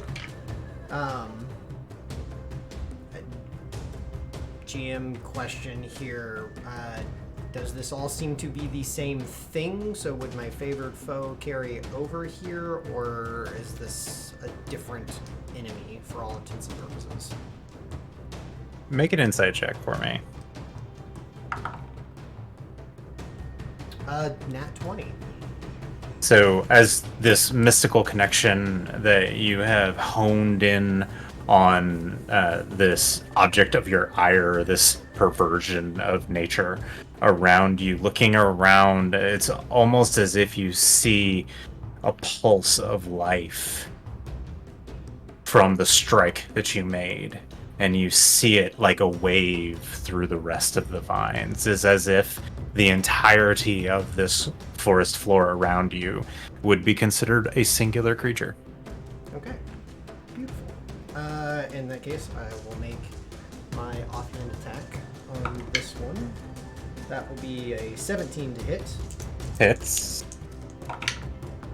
Oh my god, if I see another freaking 2 on any I'm going to lose my mind. That is 7 points of damage. Okay. And I had 5 feet moved by, so I'll shoot to that side, and that is in my turn. Okay. Mistlethar, you are up as the vines around you are rolling around. Ha! You have threatened my friends. You must burn. And I run forward to the one that I previously soaked in oil, and will use my action this time to use my tinder kit, but my flint and steel, and I will strike a light to this one. Okay. Since it has been exposed to fuel, it should just take an action. Roll just a straight dexterity check for me as you are moving across this vine that is rolling beneath your feet. Just a straight dex. Yeah. 4. 2 plus 2. Okay. Striking at it, the unnatural feel of the forest floor around you kind of throws you off, and you strike at it, but you're just not quite close enough, trying to hold your footing. We need fire.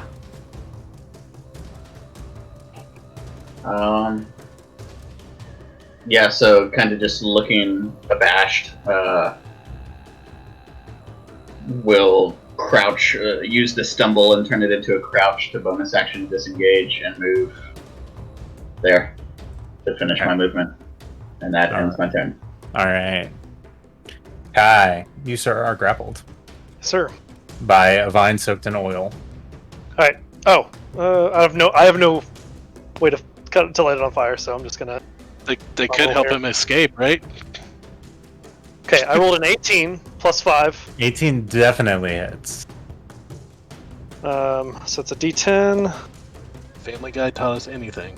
9 plus 5. Nice. 13 damage. So 14, sorry. Maths. That's alright. Nice. Matt. Alright. Bringing your glaive down in a downward chop, just sever this whole trunk of vine that is leading up towards you, and the whole thing falls away, leaving oil across your chest and robes. Ooh, I'm all oily, guys. Glistening. Glistening. Alright, cool. And I will run towards Jubei.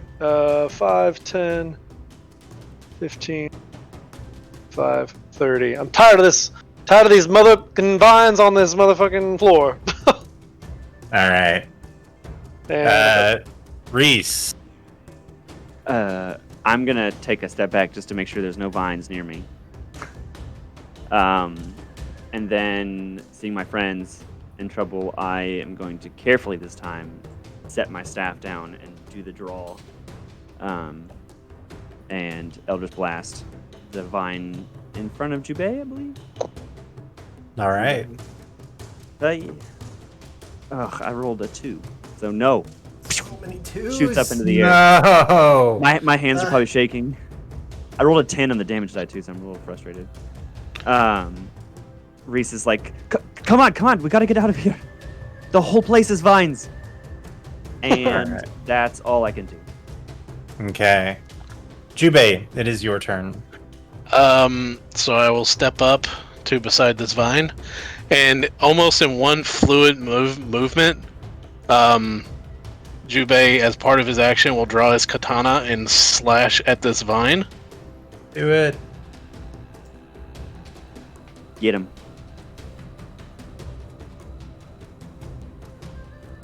I clicked it. 12. Okay. 12 does not hit, unfortunately. Okay. Bonus action And from you. I have no bonus action. Okay. And then I will stay here and draw its attention to myself so my friends can run past me. Okay. So that is the end of your turn. Doing the Jedi spinning the sword. I love it. I love it. Back to the top of the round. The singular vine that is up will make an attack against Jubei. A 12 will not hit you. And that is its turn. Selu, you are up. Mistlethar, you are on deck. I am not in range to get up there to make an attack. There's not much I can do about that. So, yeah, I will run 5, 10, 15, 20, 25, 30. I will get to here and trusting that Jubei will have it handled, I will continue on another 30. 5, 10, 15, 20, 25, 30. And that will be my turn. Okay. Did you run right behind Jubei? I mean, I would have been, like, from where I was at, I would have run So along here. you stopped there, right? That's where your first movement ended? Yeah. Okay, so it's going to go ahead and use its reaction to make an attack of opportunity against Shut. Okay, 16 to hit. that'll hit. All right, so it grabs you. yanks one you second. into it. Gonna use your reaction. Maybe. Let me read it. Moves. The creature's within 5 feet of me. It Is is. Selu. Yes. Okay, yeah, then I'm going to use Warding Wind, and I'm going to add my... haven't ever used this before.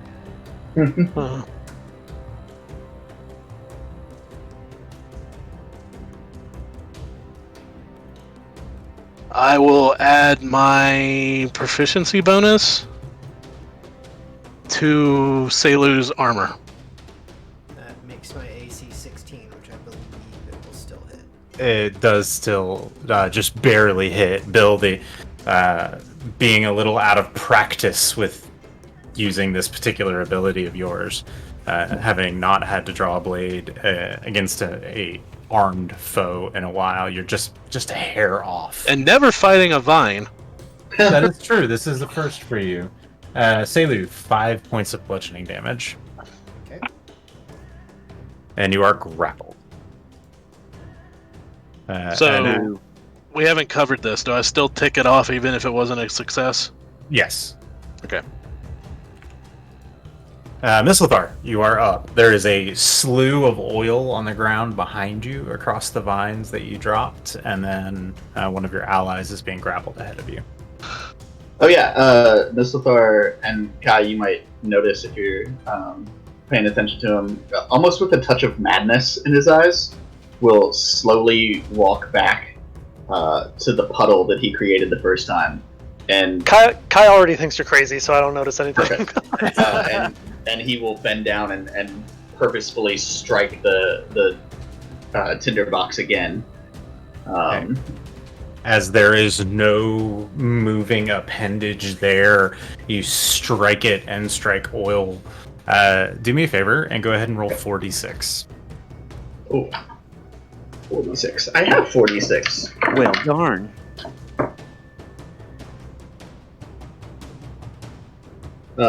Two G spots and a 4 and a 3. So 12 plus 7, 19. So, Mistlethar, many years in the future, when you tell the tale of this victory, how do you destroy this vine creature? So, all around me, my allies were grappled and unable to break free of these reaching appendages. This and bitch. in a flash of brilliance, I uncork a vial of oil and everywhere around me before erupting in an inferno of rage itself to destroy the vines, not only attaching me, but attaching my allies. Okay. As the flames roll across, the vines everywhere seem to shriek and writhe and wriggle, and there's this strange unearthly quality to it, and then it all goes still.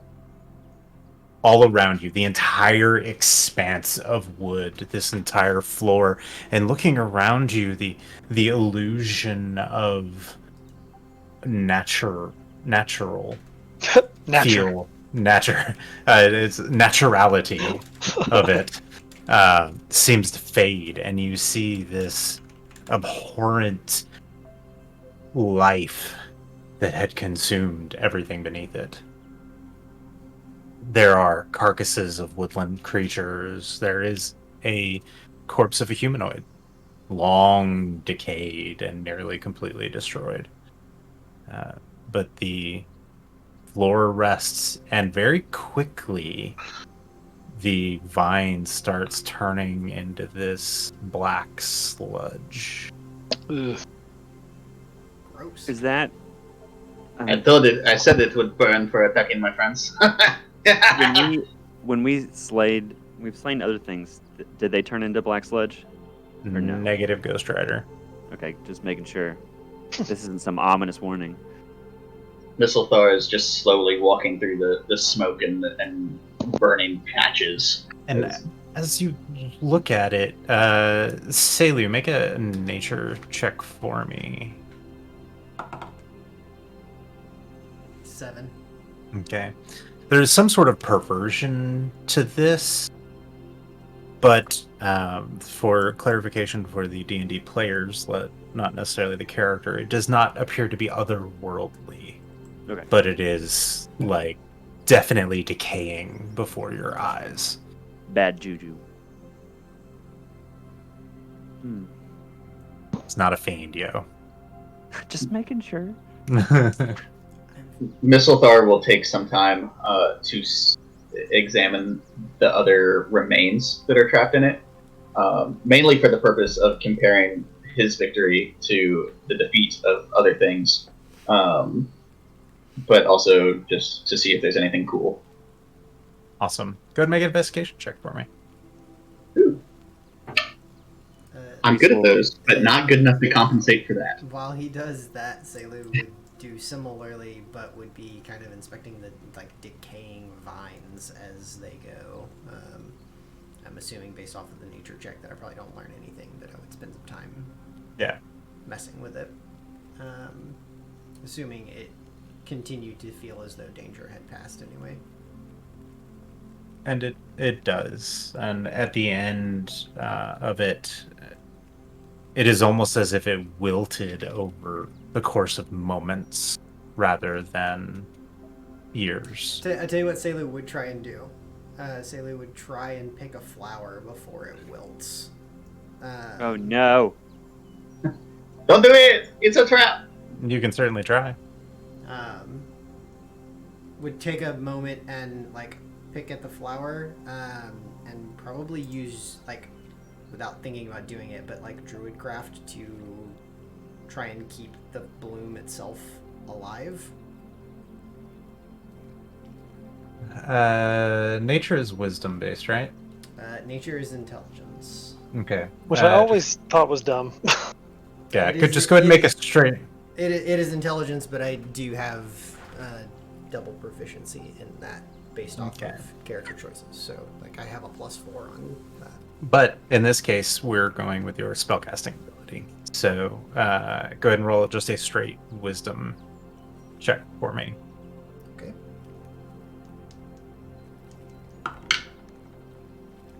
Get it. 7. Okay. Yeah. So as you reach out and almost will that connection to nature to hold that flower in that moment in time just long enough to be able to press it and study it, it continues to decay, unfortunately. Mist, you find the rotted, decayed remains of a coin purse on this humanoid, but nothing of value inside. Does anyone look really rough? Not too bad. I mean, I've already showered, so... Selu looks a little roughed up, but not horrible. Then I will walk up to you and where normally he's doing the magic and the crazy things, he just starts pulling out bandages and a little salve. And I will use my feet It's a weird way to heal somebody. Foot massage. Hang on. You also get HP. I mean, that's Not pretty on my healing. feet, with his feet. Right, yeah. You get 10 hit points. Oh, sweet. Nice. Very that nice. Tops Those are him back really off nice. then. Awesome. And as the remnants of the vine kind of desiccate and turn into this old hardened material, we're going to go ahead and take a break. Sweet. Yeah. Sweet. Good. That was my Alright. healer's kit, by the way. Yeah. I hope you guys enjoyed that strange encounter. Yes. And we will be right back here in a few minutes. Cool. We'll be right Trippy. back then.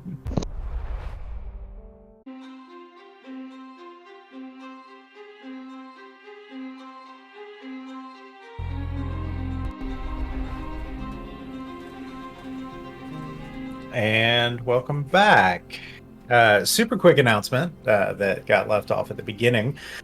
We will be recording a one-shot here pretty soon that will be airing, as long as everything goes off well, on March 9th, which is the off week of this game, called, what is it, Bill? 310 to Everon.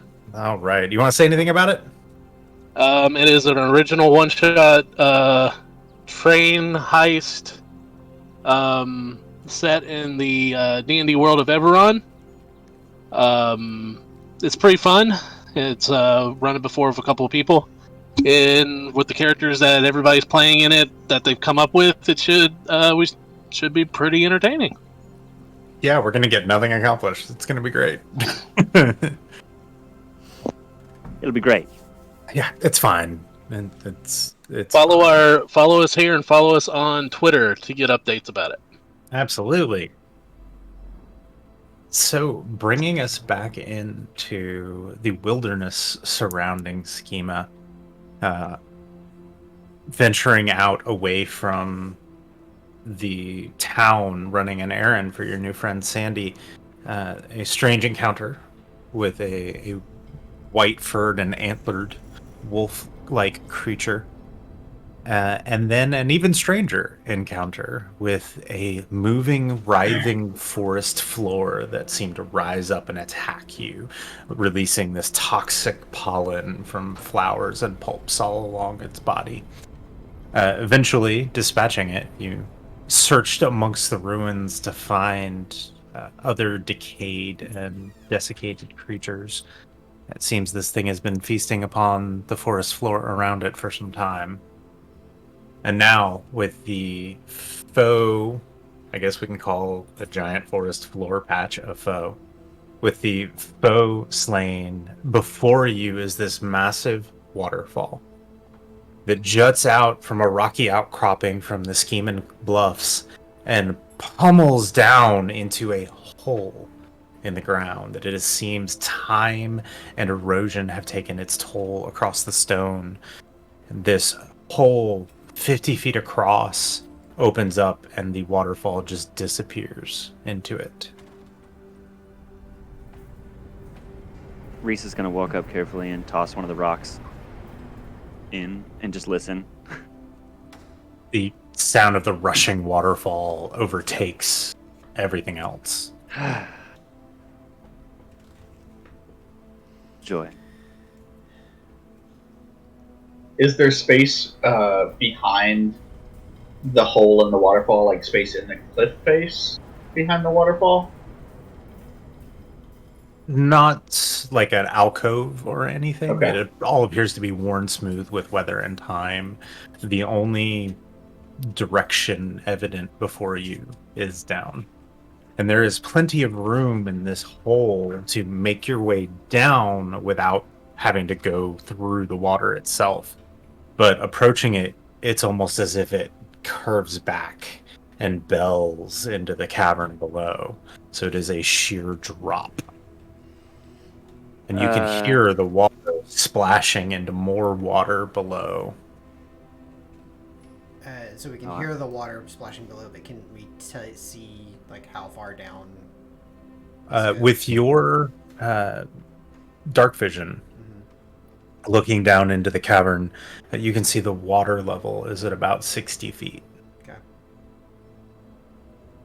And just at the edge of what you can see, there are rocks, but it appears to be just a pool of some sort.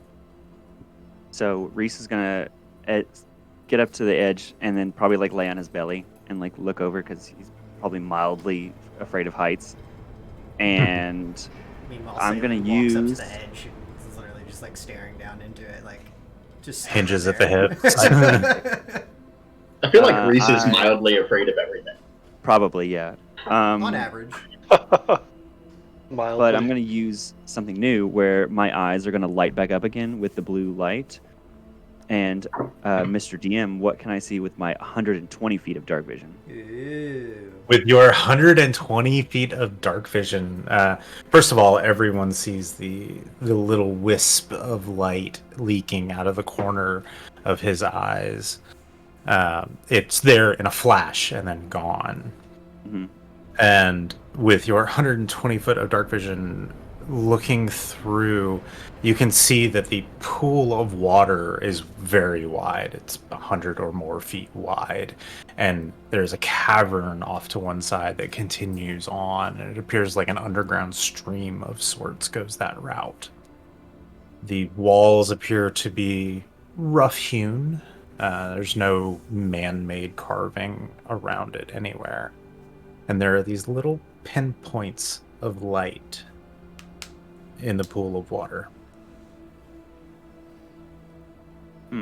So looking down at this, so remind me, it was a specific mushroom we were getting here. Is that right? Yeah, I don't remember the name of it. It's these little mushrooms. Don't eat them. Dampwell. Yeah, What's a Dampwell? Just grab as many as we can. Damphwell. I spelled it way wrong.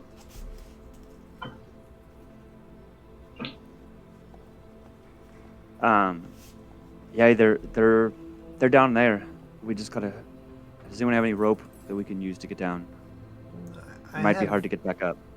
I have rope, but it be enough to get down to the water, but I'm not sure exactly where. Getting back up just hand over hand is not going to be an easy task. No. There, it looks like at the bottom it continues on like a stream underground. I assume that it comes out somewhere, but I don't know how far. Do I know anything about this type of mushroom? Like, would I know if they grow like underwater or if they would be on the cliffside somewhere, that sort of thing? Go ahead and roll a nature check for me.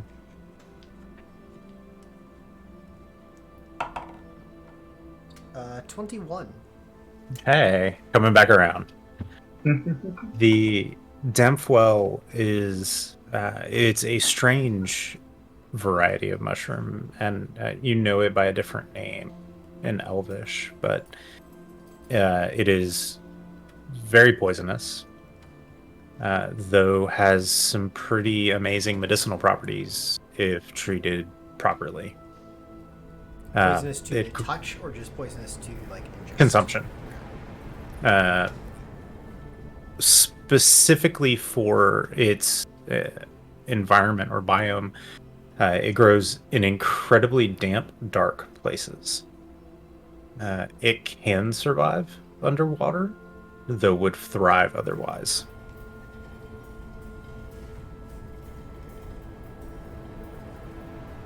I imagine we just need to find a way to get back out easily.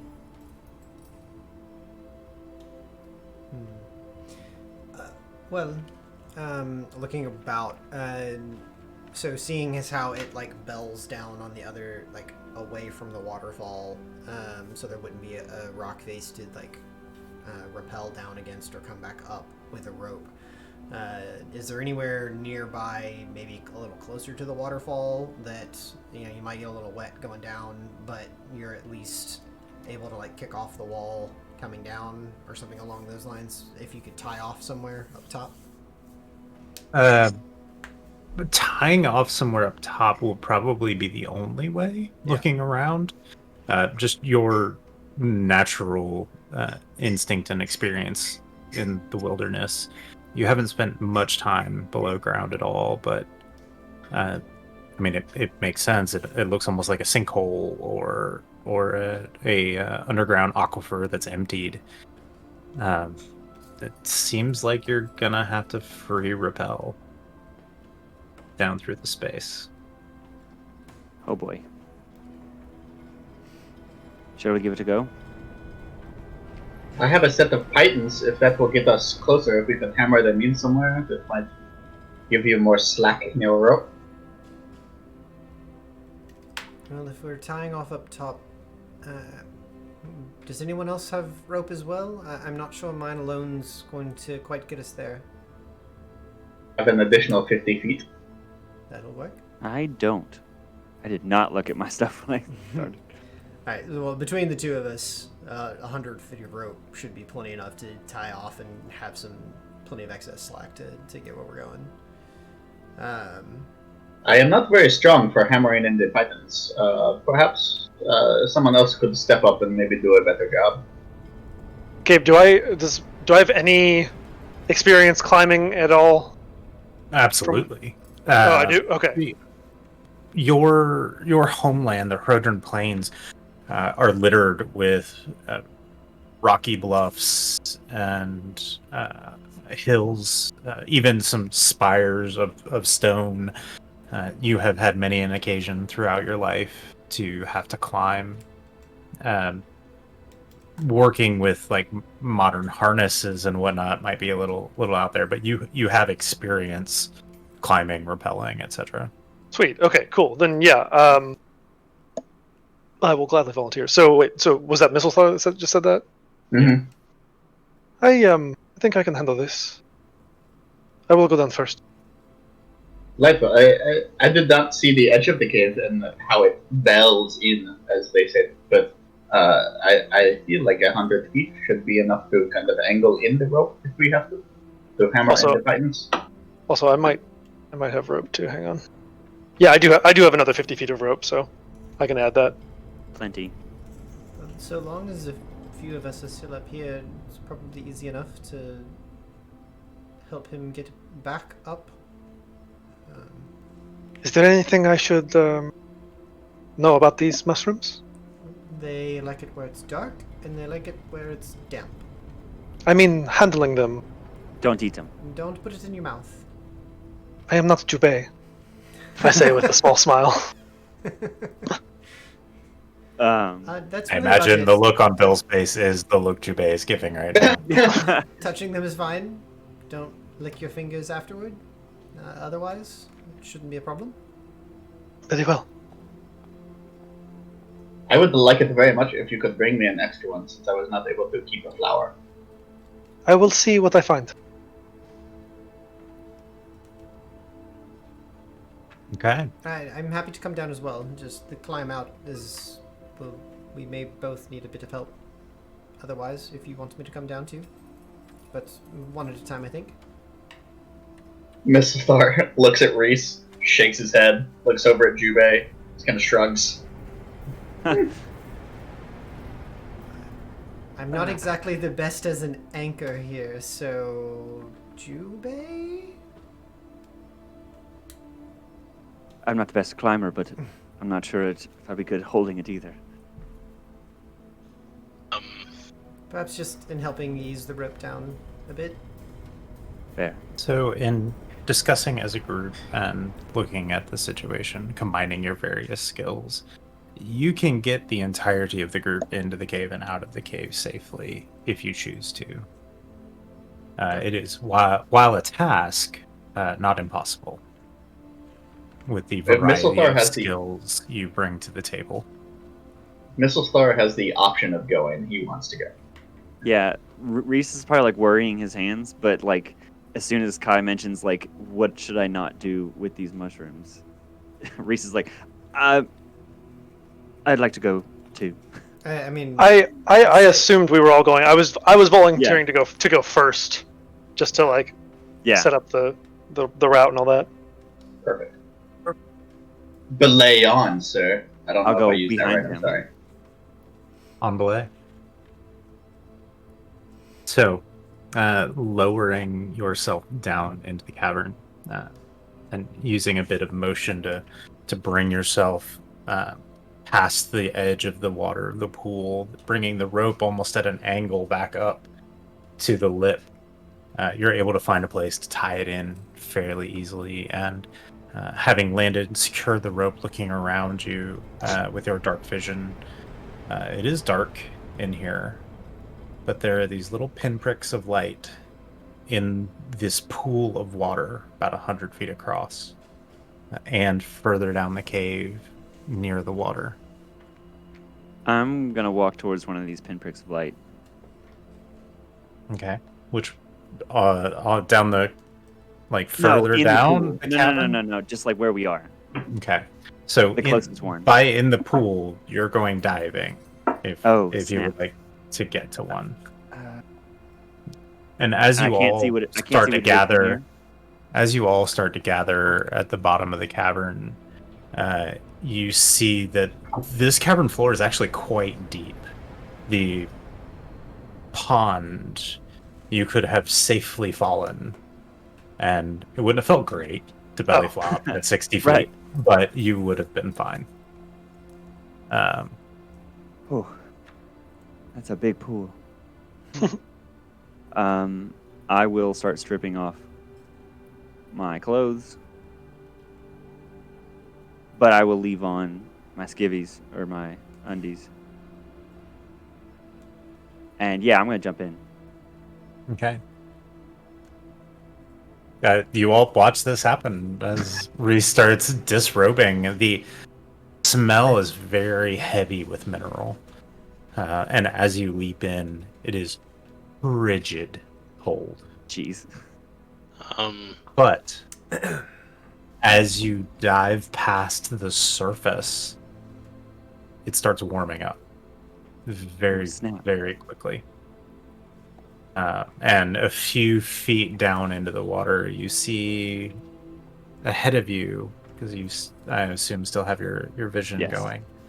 You see a jet of water coming up from a crack in the ground, and all around it, there are these tiny little glowing dots that appear to be roughly mushroom shaped.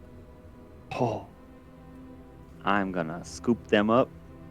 Okay.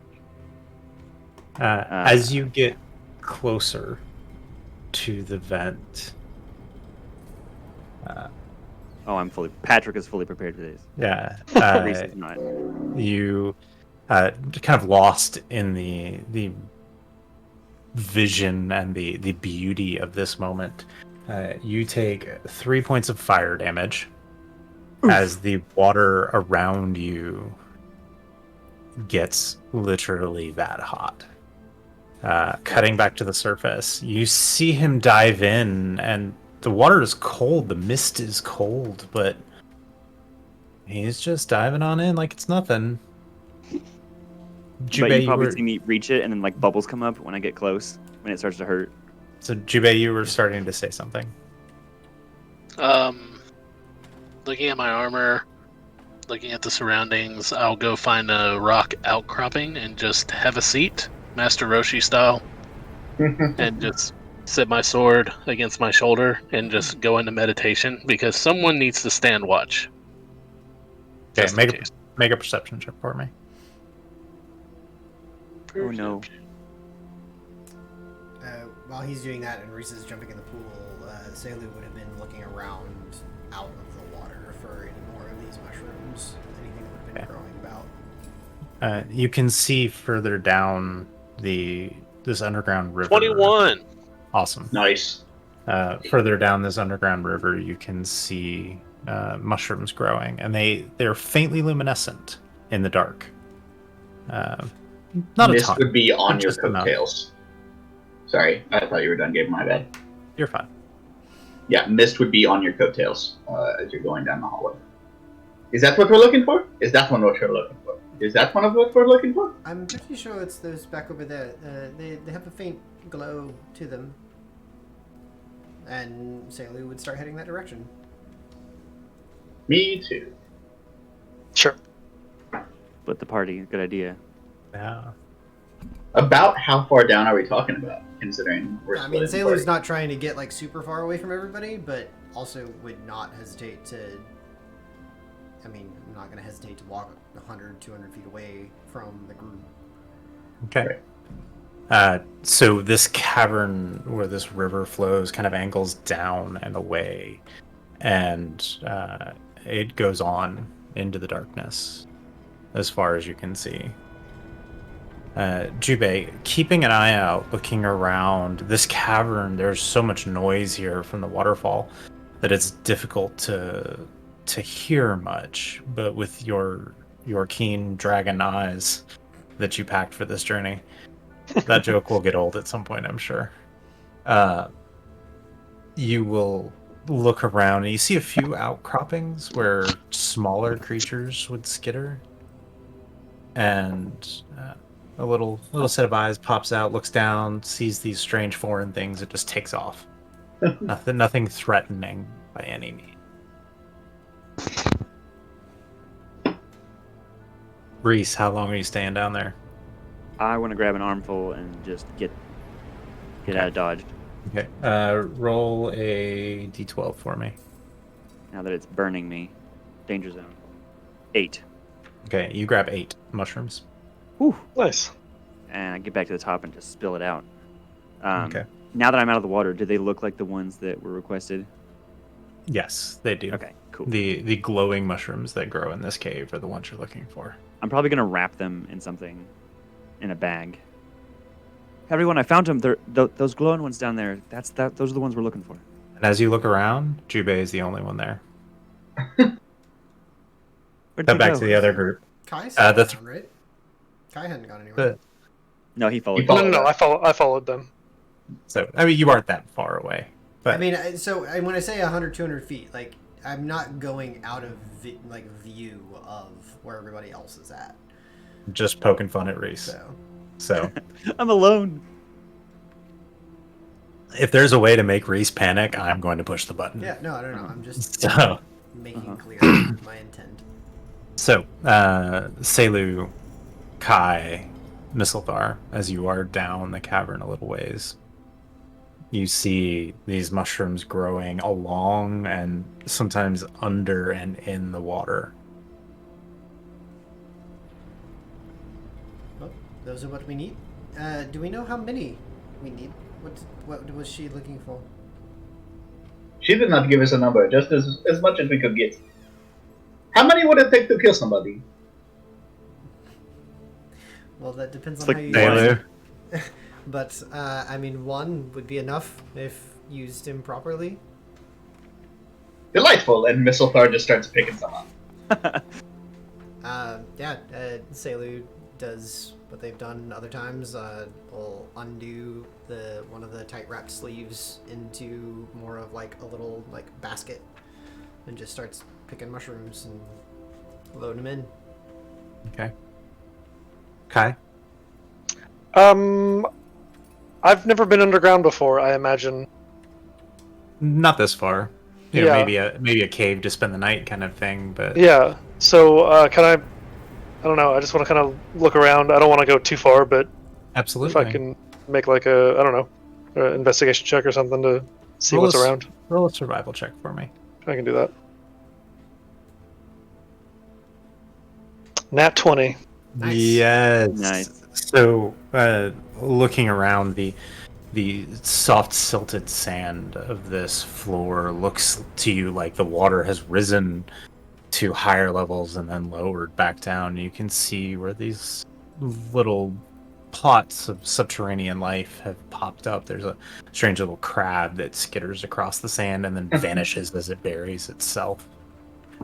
Looking across the roof, there is a lizard that has cataracted eyes that seems to look directly at you and then vanish into a crack.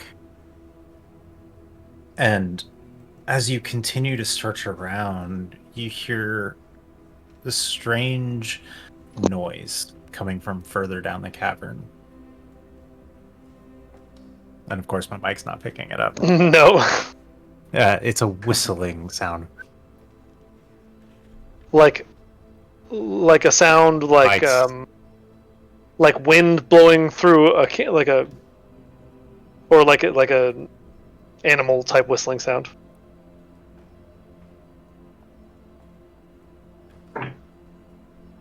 Oh my god, is he gonna play the sound? Can you hear me now? All right. Yes. So, push to talk is wonderful. So you hear him. Nope. Damn. Yeah, you got noise cancellation. That's Paint me a word picture of the sound. it's toning it out. Now you're cutting out. He's got push to talk on, so Paint me a picture. there you go. There you There go. we go. Can I tell if this is a creature or like what? How do I have any idea what is making this sound? It's hard to tell. It is much, much further down the cavern.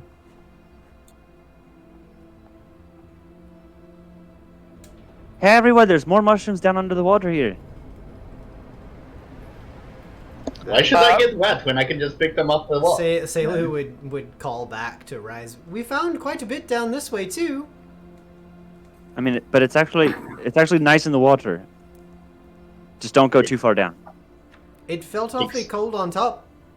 And Reese, Yes. from one of the little offshoot caverns nearby, maybe the size of a 3 feet across at most, you hear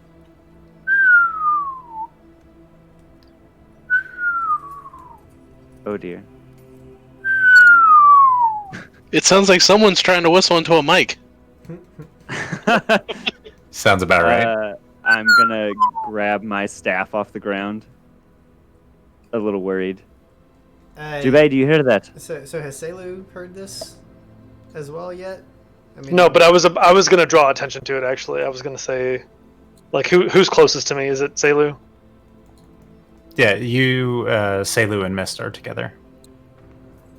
Do you hear the whistling? stop for a minute and take a listen for it. I know I haven't spent a ton of time necessarily underground, but I'm sure there's been plenty of... I'm sure there are caves and whatnot around the mountainous area that I have probably spent some time in over the years. Is there anything that this sounds like in particular? As you pause and wait and listen, you don't know what he's talking about. And Kai, it's gone. I don't hear anything. It was there. It stopped. I do not know how to describe it. Alright, I'm gonna try it. I'm gonna slowly walk towards this opening. Okay. I still have my eyes lit up, though. Shit's lit. It's lit. It's lit, fam. Well, that's quite Moon a few, vision. That's quite a few mushrooms that we have here. There's only so much we can carry back up with us. Do you want to head back? Not trying to, like, cut off Patrick there. I'm just... What? Like, quick moment. Move on to whatever. I'm assuming when I get to this tunnel, it, like, immediately turns, so you can't, like, see deep inside of it. So as you look into this opening, it narrows very, very quickly. And then you can see that it opens up. And inside, you see two tiny little silver eyes. Gentle and downturned, looking back at you. And that noise returns. Does it seem threatening, or is it, like, just calling? It doesn't seem threatening. Sounds like a slide whistle. I'm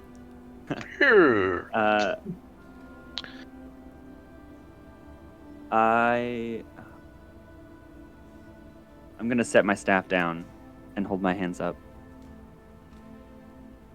and try to whistle at it. Okay. Mimic it. Yeah. Do you want me to make a check at it, or just I'm trying just to go through think. whistling? Performance? Yeah, to make a mimicry. Unless you have the actor feat. Joke's on you. My performance is amazing. That's a 12 plus 5, so 17. Nice. With a gentle whistle coming out of your mouth, there's a moment, a pause, and the eyes retract just a little bit. And you hear that same whistling sound at a lower tone. And then there's a scuffling sound. And limping out of the hole, still more than an arm's distance away from you, is this tiny little white and gray furred creature. It looks almost like a fox, but you can only see the head, and it is very clearly limping. Oh no. Oh no. Ah. Kill it! It's coming right at us. I'm going to like give a little whistle and then slowly back up and then go back to my pack. And then I'm going to grab some rations and then slowly come back and whistle again. And then lay the rations out like a little bit in between us and then back away a little bit.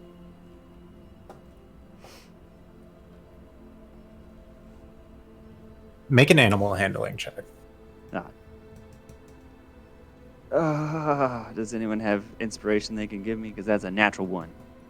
Oh. Uh-oh. I don't. So it's plus 3, so that's a 4. That's still a natural 1. Yep. But basically, I wanted it to focus on the rations. And then I'm going to use my last healing light. And I'm going to blow the fireflies up into the air to come behind it and heal it. Okay, so it is still in this cavern, in Okay. this little outcropping. So you can certainly try. No, I wanted it to... I don't want to scare it with the fireflies. Oh, I tell you what. I'll make a little light in my hand first. Just kind of like a soft light. Not like super bright or anything. And then like dim it. Jubei, you have no idea what he's doing over there. You just see me messing with this hole in the wall. As long as he doesn't look in danger, it's fine. I mean, he's weird. You're used to this. It's So like just as it's he- just Reese butt sticking. As he's been going back and forth with this, like back and forth to the pack and whatnot, like Zelu was like having gathered up mushrooms, however much they could carry safely to get out of there, was suggesting to head back up to the group. So Yeah. roughly where would we be at this point amidst everything he's doing? You'll probably see the bloom of light. So as you do the bloom of light, I'll come right back to you, Saley. As you see the bloom of light, the strangest thing happens. The creature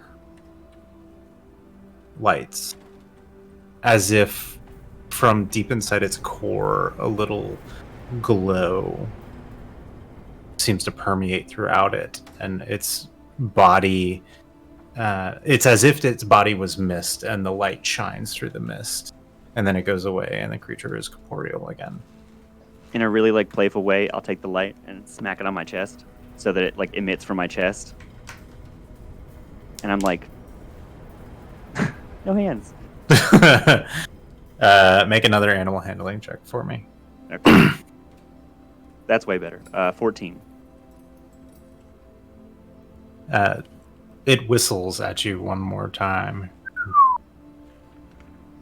and takes a limping step forward and sniffs at the food but does not take it. Selu.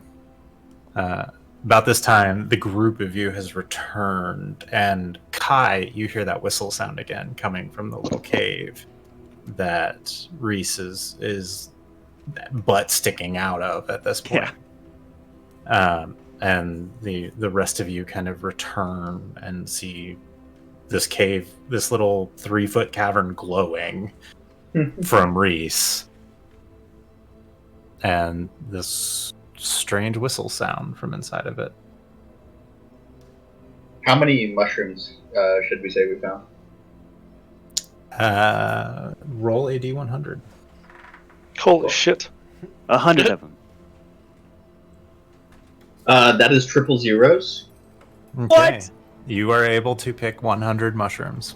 Oh, jeez. So many Dude, mushrooms. Sandy's gonna be pissed. She's trying not to pick all of them. She wants them to regrow. Looking back, there are very few left. Shit, guys, you fucked up. Okay, like in all seriousness, like If you would like to pick fewer, you are welcome. in all seriousness, Selu would have made certain that we did not like pick these things into extinction. Like, Well, Missed Reese did one make of it like clear. 6. Reese made it clear that he emptied a lot of his backpack when they came, so there's plenty of room. Well, the region fell on hard times after the great mushroom scattering of 06. I mean, legitimately, like from a harvesting perspective and ensuring that things So they're- have plenty of space to grow, like it would have taken no more than half. Well, they're underwater. and would have like ensured to like There are pick the plenty larger left. ones. So There are plenty left. So, Reese.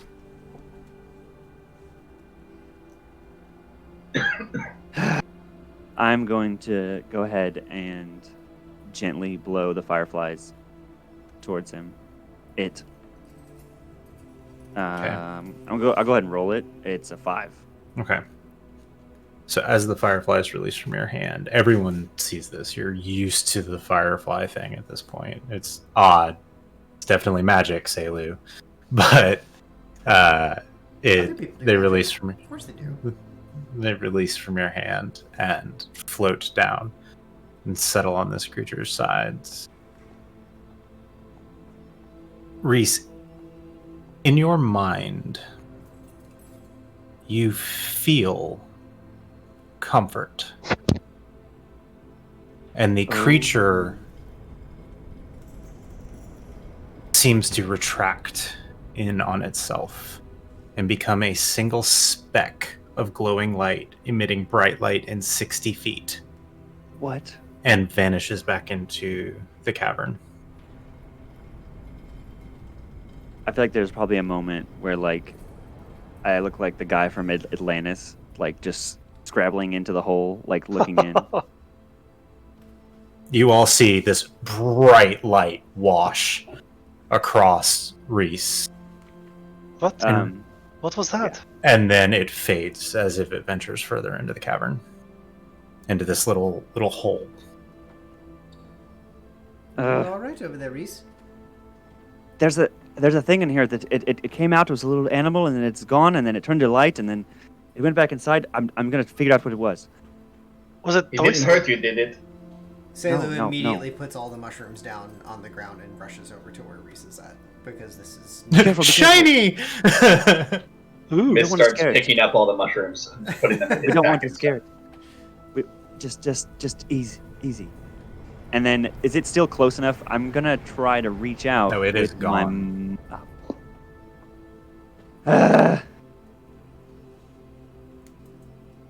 I just like fall back on and like sit cross-legged. Well, based on his description. Is this anything that Selu would at all be familiar with? Nope. I thought it was a fox, like it had fur, but then it had light inside, like it emitted its own light. It And wasn't- it did- Missed. Mhm. Yeah. Roll a history check, missed. And missed alone. 13. Doesn't ring a bell. Fuck. No. These are strange creatures you talk about. I just thought we were here for the shrooms. Which lead to strange creatures. It's fine. Well, I'm gonna leave these rations here for it. but I don't know. It was really, it was strange. Oh, you know what I'm gonna do? I'm gonna do some more magic. I am gonna look at Selu, or since Miss is the one thinking about it, I'm gonna minor illusion the creature in my hand. Okay. So you And- only ever saw half of it. Right. And I wanna like try to replicate what it did. Obviously there's no sound. It just kinda like whoop whoop. Okay. It's like a series of still images, Yes. but you are able to do so. That is a new trick. I would like to be able to do that. That's I still do not know what the creature is. I don't. you do so much with this light that you seem to bend about. It's fascinating. I'm told going you to know that one day. It's magic, I told you. But Junpei, what are you which doing I've through seen all you this? Listening to it, listening to the whistle, trying to. There's a meditation technique calling being the eye of the storm. You said it's really loud here, so I'm trying to use the noise to my advantage and center myself Okay. among the chatter of my party, among the sound of the waterfall. Just Okay.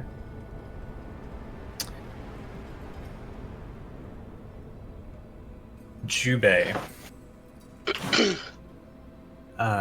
Roll just a straight wisdom roll for me. And this was a mistake that I made earlier. I rolled a straight strength 9. Okay. Focusing inwardly as the roar of the waterfall crashing into the pool, the rushing stream leading past, and the sound of the current lapping against the rocks. It's almost calming. That's all you got. Yeah.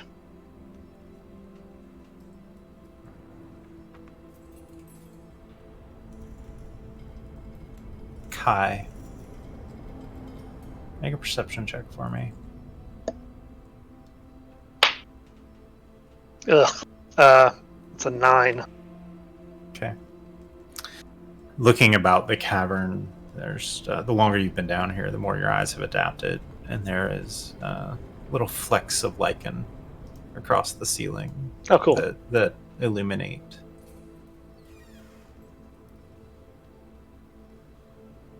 Just ever so faintly luminescent. Not really emitting light so much as absorbing and sustaining just the tiny little bit of ambient light that comes in from the hole. Selu.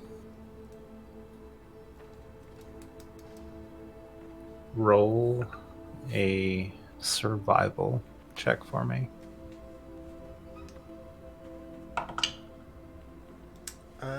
That is a 17 on the die, so 24.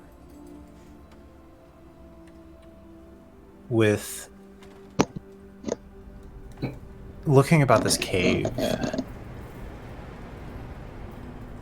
other than the mushrooms that could potentially kill you, looking around, kind of strange that there's no other major forms of life. And there's the odd insect, the odd cavern, the odd cavern crab, but appears to be a relatively safe, stable cavern in the wilderness that no major creature has taken as its home.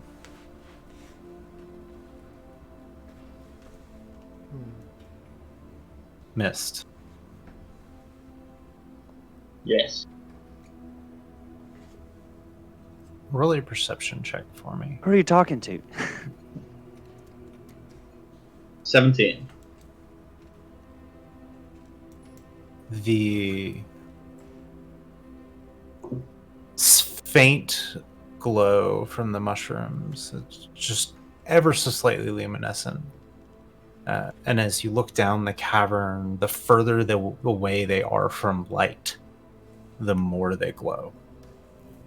As this opening in the cavern above you, the ones nearby don't glow at all, but the ones deep down in the water and further down do. And it finds this almost comforting feeling to you that some things shine the brightest at night.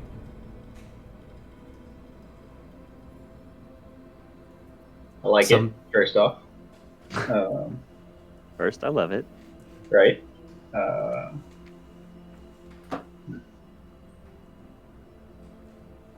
Did you say this thing glowed back at you?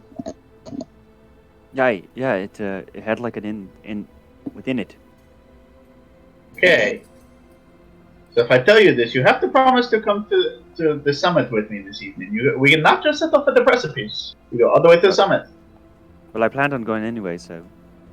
Okay, so this thing glows at you, and if we go deeper into the caves, those things glow brighter. If these things like glowing, we should go that way.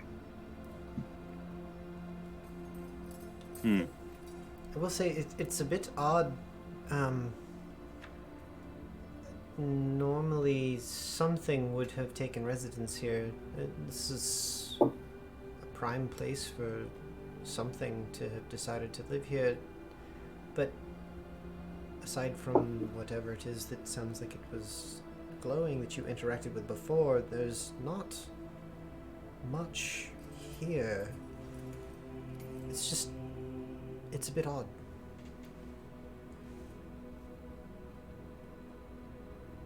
So we Reese got the is gonna- mushrooms. Reese is gonna stand Are up we and walk going or over- staying?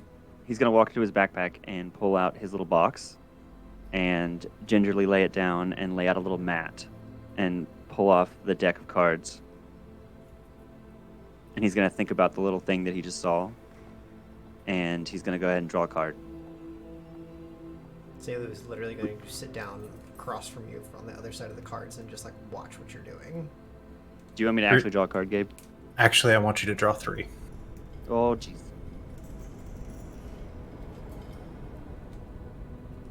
It's now for your free reading. God, what was her name? I'm trying. Miss Cleo. Miss Cleo, that's what it was. Yeah. God, Okay. that's a throwback. So the first one was the Blood Hunter. Okay. The second one is the Barbarian, and the last one is the Druid. I'm laying these out as well. So that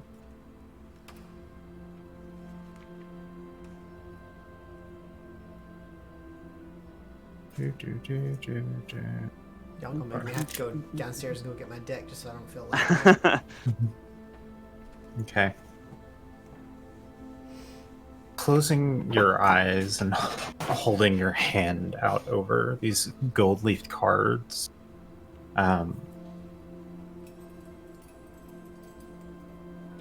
you kind of feel yourself falling inward and running through visions of trees snapping past your face as you run through a forest, fleeing a wave of blood as a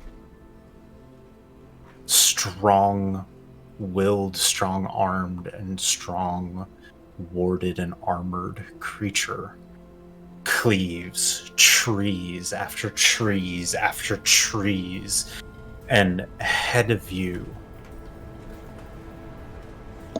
a white-furred, antlered fox rears past your head and attacks the creature chasing you.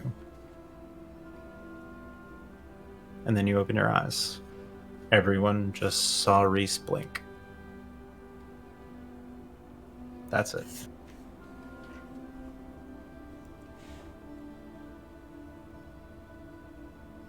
But that was anticlimactic. You drew 3 cards out. I expected something to happen. All you do is blink for us? Kai, they It's a must bit- tell better stories where you've gone wrong. It is a bit more complicated than that, but I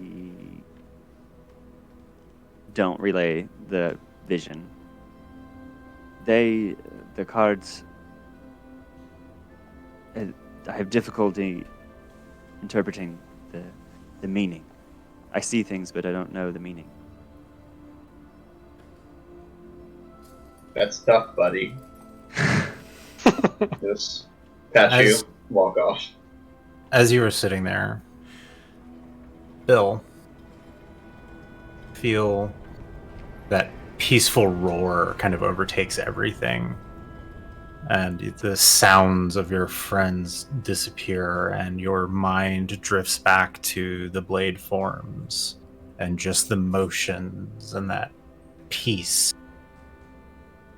And you regain the lost use of the warding wind. Kai, you regain the lost use of your rage. Oh, cool. Selu, you regain the first level spell slot you consumed. Oh, dang. Reese, you regain the spell slot you consumed. Mist, don't remember if you consumed an ability or not, but if you I have did, you not. regain it. Thank you. Because you didn't use Spell slots, your- anything? you didn't use your boon ability in that particular combat. I figured a vine with no eyes wouldn't rely on being able to see me. Yeah. And I don't There's have spell slots something- yet. There's something about this place that feels powerful. I'm gonna put my my card back in the deck, and look at Selu. Could you please mark this place on your map so we could come back? I don't think I could forget this one if I wanted to. Good. And based off of background choices, literally won't. So, Yep. When you say that, Mist like has a flash of inspiration and like pulses out and starts jotting down the cliff wall and approximately how far he thinks we traveled down the cliff face and Mm-hmm. writing it down with his calligrapher's kit. As the time passes, you all kind of blink, and 30 minutes have gone by. The peace of this place, as you all have discovered your first place of power. Oh, Yeah, buddy. Hey, cool, I don't even know what that means! That's exciting! right? I don't either. But I just appeased whatever small creature lives within it, so By giving it snacks.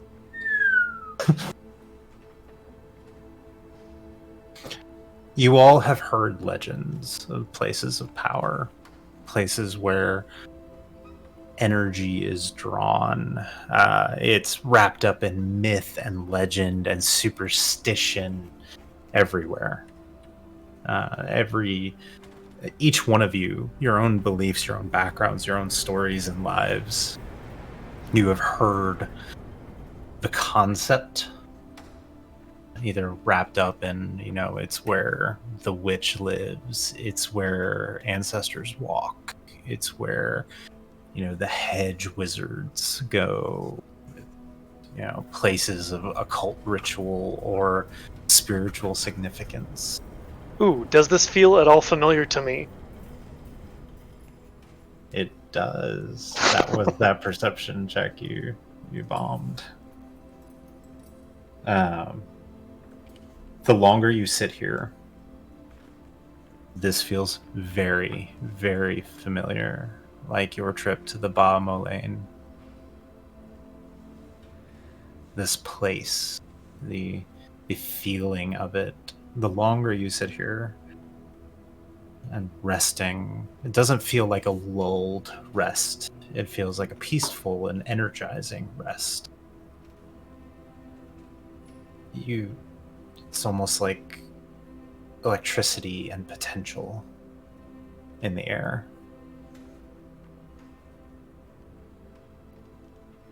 So, not that Selu would have, like, distinctly studied this or anything, but this strikes me as something that the Terrandine in their past would be very familiar with. So, would this Supposedly. strike anything from that perspective? Roll a history check for me. I'm so not good at those, but okay. Yeah, that's a 7. Okay. I was going to ask similarly if there would be folk tales or anything that I would have heard in my travels of such a thing. Yeah. Yes, most of them dismissed as bullshit. Fair. The history check you rolled earlier wasn't particularly great, if I recall correctly. Oh.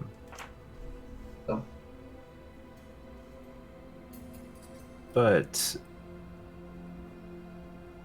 it's hard to put a finger on the feeling that you get. Jubei, the mixed feelings that come with that potential realization. Kai, the mixed feelings that come with that potential realization. Selu, that excitement and energy of exploration and the unknown. Reese, the only thing you ever heard was a folk legend of a hedge witch that everybody blamed on you. Mist, there are folk tales everywhere that talk of places of significance, of spiritual or transcendental whatever energy. But there's something special about this cave that you sit in now, rested. You may all click a short rest button if you wish. Cool. As time goes and you don't really even notice. You don't feel hungry. You don't feel tired. It's not that you wouldn't have to eat or wouldn't have to sleep, but just something about this cave. There is something special here.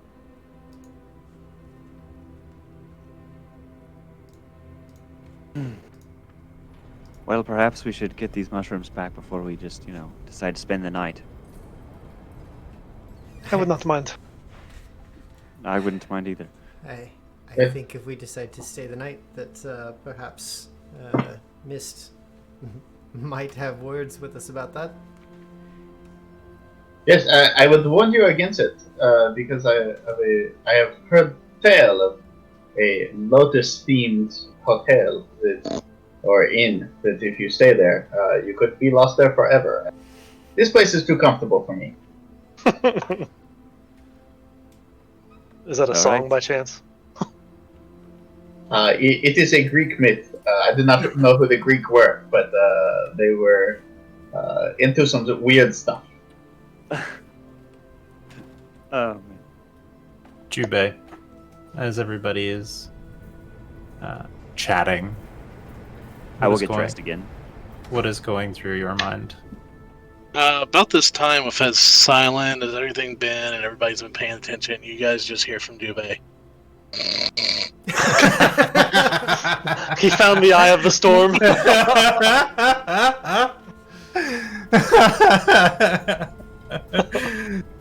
Flawless. I love it. I love it. I love it.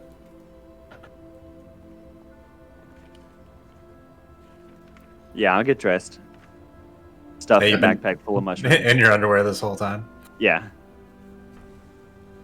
Yeah, Mist would be having kind of lost track of time down here. Mist would be almost anxious about getting back up to the surface and getting back to town and checking things off the agenda that he had in mind. Con agendas, man. Okay. Yeah, I stuff as many of those frickin' mushrooms as I can in my backpack. Okay. It is cool. We have about 100 of them. I'm gonna put custom item 100 mushrooms. Damfwell mushrooms. How does what does each individual mushroom weigh? I want to see if he's encumbered. He might be. Right. Giant. 108. You picked your own. Down I into did the pick, water. yeah. That's Okay, right. with 108. 108 Damfwell mushrooms. Quantity 108. There's one left. He can breed. Okay. My dice here. Whoa, I can still carry some, guys. Let He can carry a stick. Let us say it is just 100 and say 2 for when we Oh. close Andrea. I mean, we could just say it's 100. Delightful. And you see Mistlethorn take 8 and put them in a special pouch.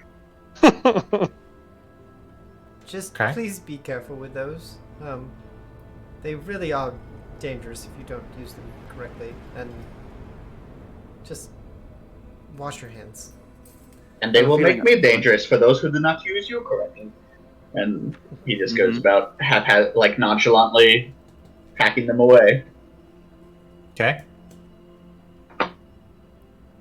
I'll make note. Haphazardly threw in bag with everything else. Gotcha. Haphazard. A So, special pack. His waist pack, I guess. I don't know. you Let me carry see what the- I have here. I have a You can call backpack. it a waist pack all you want. It's a fanny pack. It's a fanny pack. So you're able to stash it. No, outside of a coin purse, I wouldn't have any other pack, so it would just be in my backpack. Okay. We'll say wrapped in my fine clothes, since I have my Ooh, regular yeah. clothes on. Gonna have a Alright. Jimi Hendrix moment. He's gonna be on stage in his fine clothes, sweating, absorb the mushrooms. Something, a watchtower. So, making your way back up to the forest floor and collecting your gear, you are able to set about your return journey, which goes fairly uneventfully. It is a simple trip. About What 2.5 time does it put us in? puts you back mid-afternoon. I'm sorry you lost so much of your itinerary, Mist, but perhaps we can make it up tomorrow. We Oh, did that come just early. means I need to. That just means I need to speed things up for the rest of today. All But right. at least you got to see a bear. Right? The best bear. You saw that bear, right? I have I did not see a bear, but I do have the makings of an epic of how I saved my traveling companions from the Yes. treacherous vines of the forest floor. Love Sounds it. like quite the tall tale. It mean, is yeah. average height. It's accurate. I don't think so. I'm curious what that says about you guys.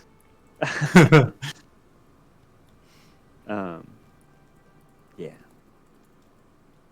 I'm gonna be keeping my eyes out just because, like, I'm like super alert about the big wolf and now this little tiny thing. Sure, buddy. Be that paranoid guy carrying shrooms into a town, looking all over the Literally a backpack full of shrooms. place. So, I see nothing. I just got back from Amsterdam.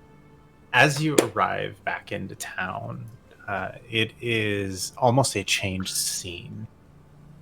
It appears as if 2 large caravans have arrived, and the wagons are peeling off and going different directions, and the large tents that had been set up are being filled with people and supplies and bustle back and forth. And there's a line of wagons going around behind the whispered goods, heading towards the lift to go up to the step. Oh yeah. Oh, There- that Oh, might be a friend man, of yours. we got traffic. Yeah, con traffic, man. Well, we could take the steps though. We don't have our wagon this time. I'm happy to take the steps. Also, this might be that shopkeeper that we were waiting for. They're leading in and out of the wares and whispering goods. There is a line of people, and the restful wake. There is a line of people waiting. It's literally check-in. Good thing we got our bags and our badges. All across the This town, is why you show up early. all across the town, it is a changed scene, bustling to say the least. This is a lot of people. Like a lot of people. I was expecting lots more to show up, but this is... Goodness, this was sudden. We weren't gone that long. Kai is uncomfortable. I was about to say Reese probably like is a little like nervous with his poncho, like not putting his hood up, but he's probably like watching people. Perhaps we should go ahead and get it back up to Sandy. This is nothing. The Imperial City in my hometown, or my homeland, houses more people than this. Oh yeah. Being unprepared to be on the spot and so many people, Mist would also throw up his hood and kind of shrink a little bit.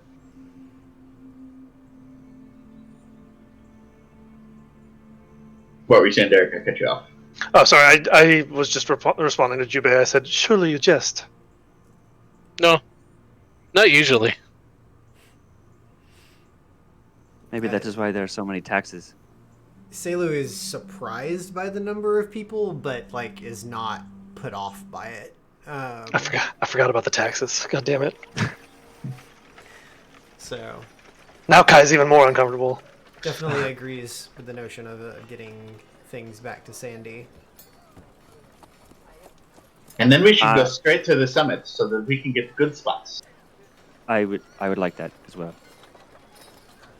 Okay. Seeing Top. Mist put his hood up, I'm gonna link my arm in his arm and pull him towards the steps. Okay. And finding your way up the steps is considerably more challenging. You have to step out of the way of people carrying crates and luggage up and down. It appears you arrived just in time to miss the rush. Oh boy. And making your way to the step, it is far more lively. There are, in fact, street performers out juggling. There are families newly arrived in all manner of social status, walking around, looking in these stalls where people are starting to set up, and you see panicquins beginning to carry. I do that every time. I got so excited. I heard penguins, and I was like, yeah. Panicquin. Changes I everything. do it every time. A palanquin? Thank you. Palanquin. Okay. Yeah. Palanquins. Those poor penguins. It's so humid. You see palanquins. They're making those Escape penguins her. carry their luggage. What the I'm fuck? feet red right now. You see palanquins at the base of the next set of stairs, as if they have arrived and are being assembled. And there are people actively waiting to be ferried up. And When we walk past them, Jubei kind of scoffs a little bit. Nobles. Reese actually laughs like he's surprised. Wait, but never mind. there's a moment where a gentleman looks at you. Looks at you, eyes you up and down, and turns back to what he was doing. Looks at Jubei? Yeah. Okay. It's not good. A gentleman in a very nice brocaded tunic, very Tudor style outfit with a large gold. Insight check. Was that a I recognize what this is? Roll an insight check.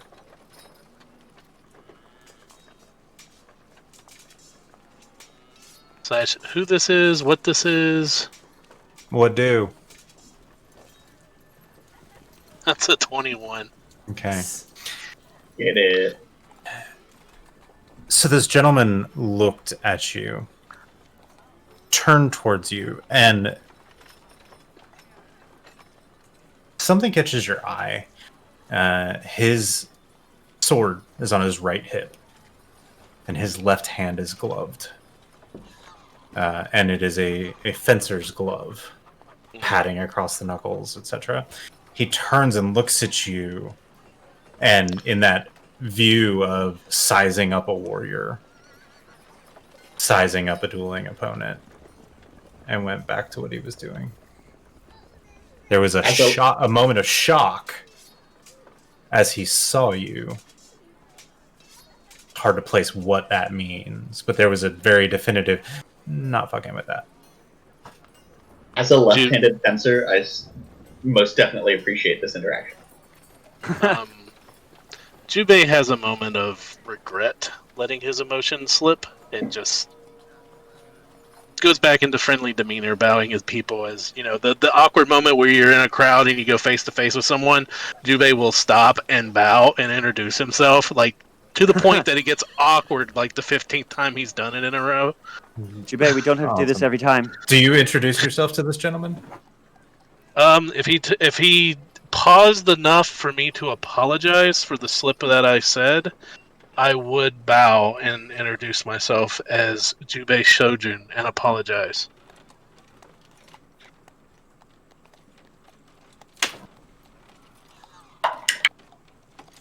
Okay.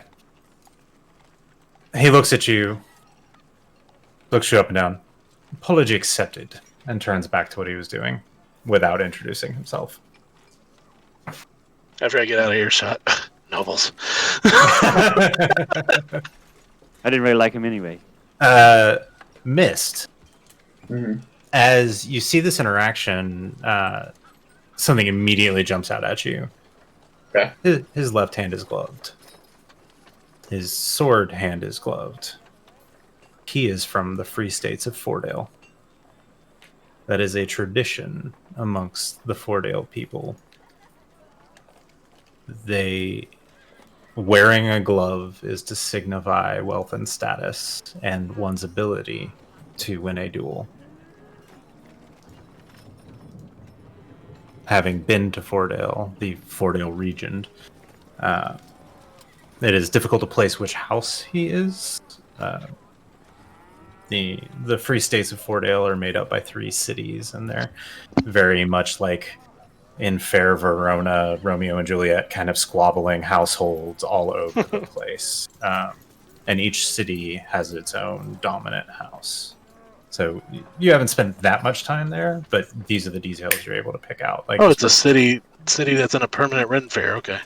This person is from Fordale, which tells you something. That there are people from all over coming to this. That was exciting. You almost dueled a swordsman of Fordale. That would have gotten you quite some renown, Jubei. Perhaps you will be participating in the climb. I would have declined. I do not know if that is acceptable by them. Certainly it is. Duels can be accepted. Duels can be declined. Declining a duel is just as honorable as accepting a duel. Would they not I get have upset nothing to prove about it? Mist, roll a history check. 8. Okay. I mean, Jubei probably knows these things. I was honest with you. I do not know if this is acceptable or not. Nobles. Whatever you say, Jubei, I believe you more than I believe some stranger I just met. Nobles are only good for filling my purse. Explain, what is noble? The people with the money and the power. They're the ones. Not that always the respect, but the money and the power. Some are very good and they live for the people. Some are very bad and they live for themselves. In my culture, someone who is noble is selfless and works to better the tribe. You do Those not are the- live in capitalism, do you? I do not know this place you speak of. Shade. These nobles are the ones behind the taxes. This is true.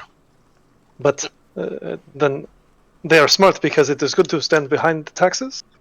They control Yes, the taxes are very scary, so it is good to defend yourself with them. I just imagine this glaze. This Yep. this place is Yep. very different than my home. Some nobles tend to live themselves more in the past than in the current. Have a hard time adjusting.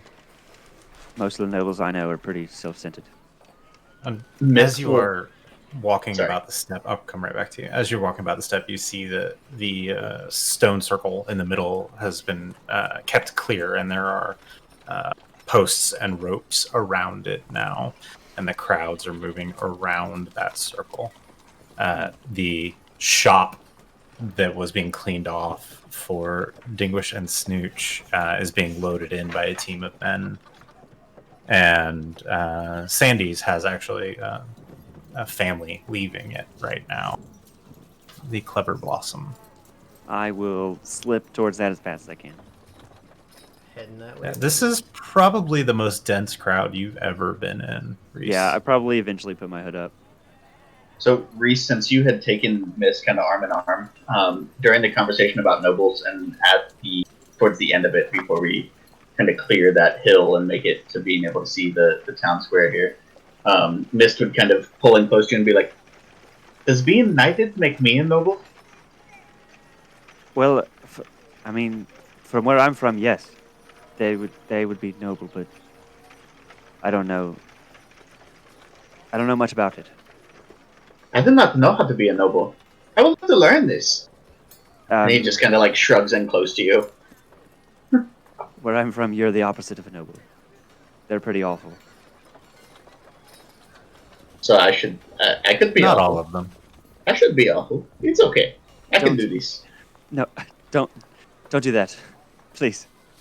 And about that Well- time, the group arrives at Sandy's. Yeah.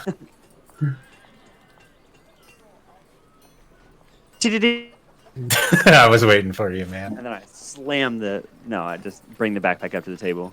I don't spill it out or anything. Welcome to the Clever... Oh, you're back! Whew! Made it. All right. Yes, it was actually quite an ordeal, I'm so sorry. It but was not that we've got, bad. but we've got quite a bit. I had a good nap. I look around. Is there like a whole bunch of like customers in there? No, there's no one in there but you.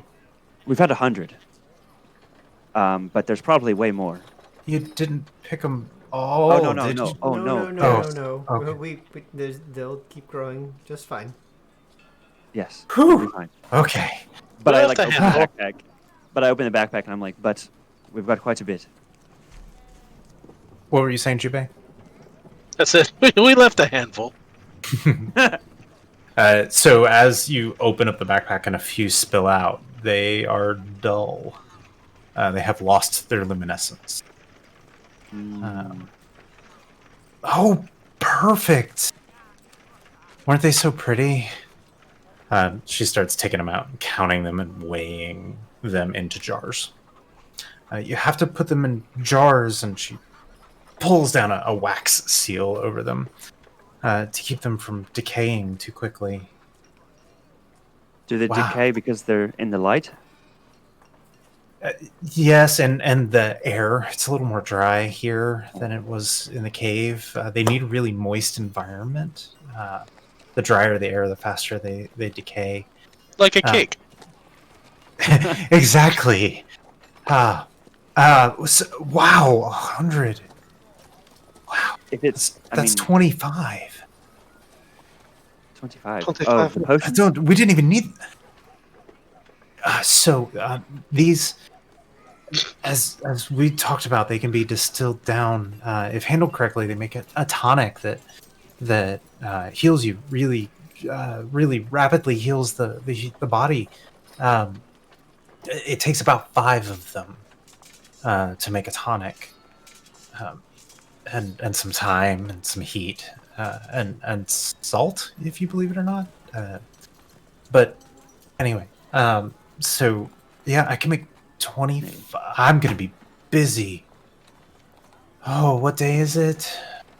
Well, you It's the need a ninth. hand. Fucking Patrick's on it. It's fine. Fuck you. Well, the tournament starts.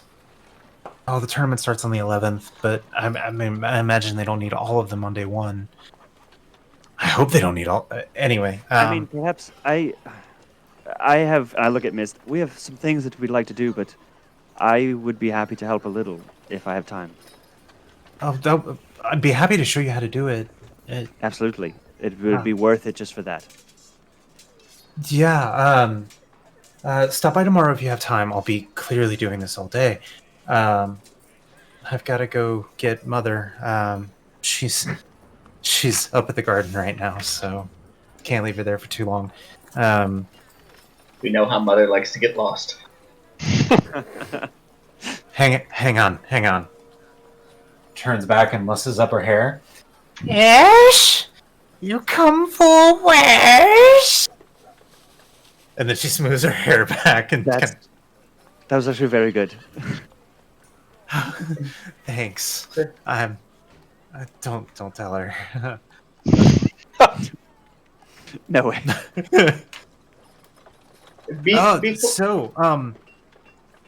Oh man, this is worth a lot more than I was expecting, or than I already gave you. Wow. I'll make enough gold over the next week or so to be able to pay you for all of these if you want. No, I insist. But okay. When you say "but," Miss like puts a hand on your shoulder and like pushes you down. So they're worth just once I'm done with them, about 5 gold apiece. So that's I can't just.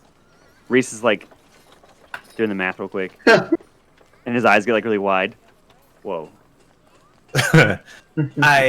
I mean, once the potion, the tonic is finished, it's worth even more. But, yeah, I insist. Please let me pay you for some of these. Once a couple of days, once folks have come in, I've got to start pulling out the fancy stuff. It's all local that Telflin totally brought me. But you know what? We've got to make some money while folks totally are here. Understand. Before you leave town, please make sure you come back, so I can pay you all for your help. One moment, and I will take Mist and like step away a little bit.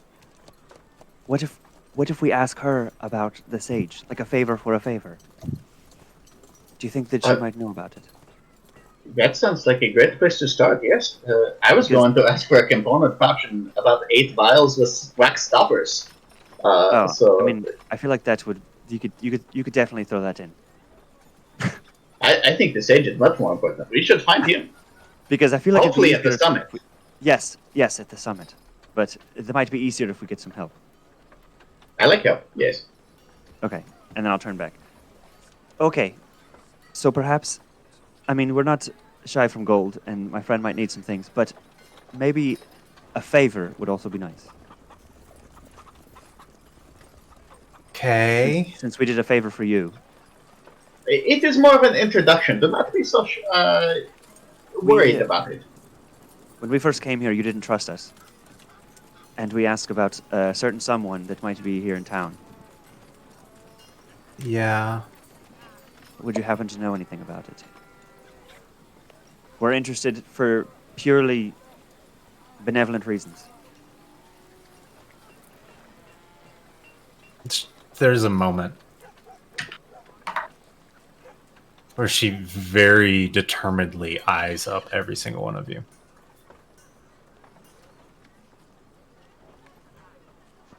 Jube's taking like herbs. Does she So like, yeah, Jubei's busy in the background. Does she look like? Oh my gosh, I don't even know how to describe this. Does she look like somebody that would frown upon the witch? Roll an insight check. Okay. Oh, natural 20. Okay. So with your conversation the previous day, and now she's really cagey anytime you talk about this. And it's as if she's being protective. Okay. Then She had been so receptive to the cultures of others, and I gestured towards Kai. Surely this is just another cultural difference that she will overcome and tell us about. And I talk about her to Reese. like right in front Like of you. that. Yeah. I guess I was really hoping to, figure out a little more about things, And I might subtly, like, just barely hint at, like, a little bit of magic between my fingers. Like, just enough that, like, she can't tell if it's, like, a trick or, like, legitimately magic. Well, her natural 20 perception check. Oh, So basically, DM says you're fucked.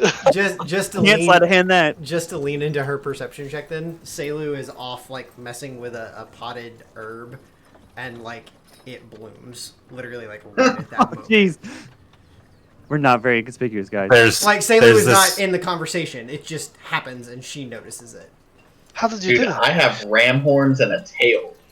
How do you expect me to be conspicuous? Right. Yeah, there's this moment where she's looking at you, and her hand and her eyes go straight to your hand, and then past you, and you look over your shoulder and see Selu holding a flower. Yes. And then I do it more quickly, and I'm like clearly making like a ball of light in my hand, and then like look at the door, and then close it before anyone can come in the door. And during the middle of all this, Jubei's found like the dried Durin fruit. And he's like, oh.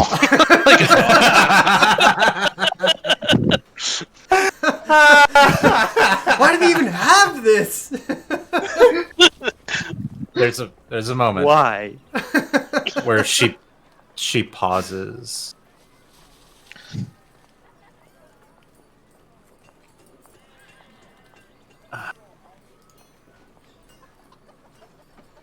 Don't eat that one, Mr. Jubei, sir. It smells awful. It smells like death. Yeah. He sniffs it again. It's worse the second time.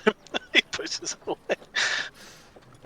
There's a moment, a very awkward, long pause. And where she had messed up her hair slides back into place without her hands. Oh, snap. I think I know who you're talking about. I want to learn how to do that too.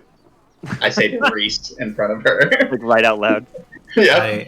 I'll show you more, I promise. Have you seen any strange creatures in the woods? I look dead at Mist, like, Miss looks at himself. Other than you, or or him, or any of you. Mist. Do you have a drawing of that thing that you saw? Like large white wolves with antlers. Give me a moment, and I just start Eyebrow raises. scribbling in my notebook. I haven't seen it, but if I could, I would freaking minor illusion it. So I just minor illusion the thing I saw in the cave. This is a dolph, and I hold up a quickly drawn sketch. She reaches under the counter and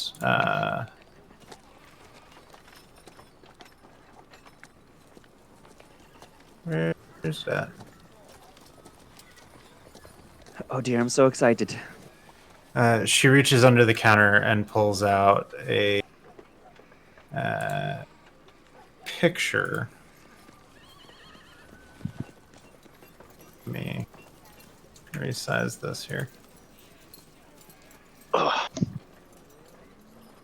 Did it look something like this?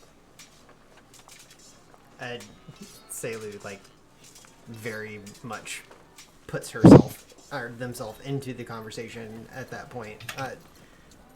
Yeah. I've seen it. Mist here at least thinks he saw it. We didn't find any trace of it, but yeah. Is that what you saw? Talking to Mist. She's called a Kestrel Vix.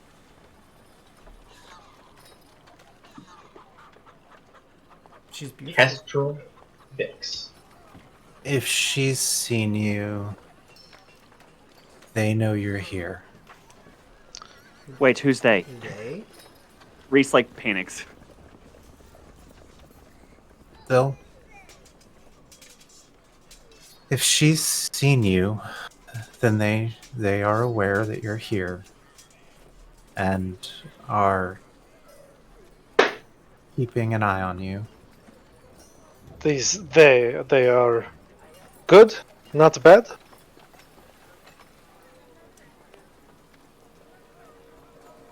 They taught me everything I know.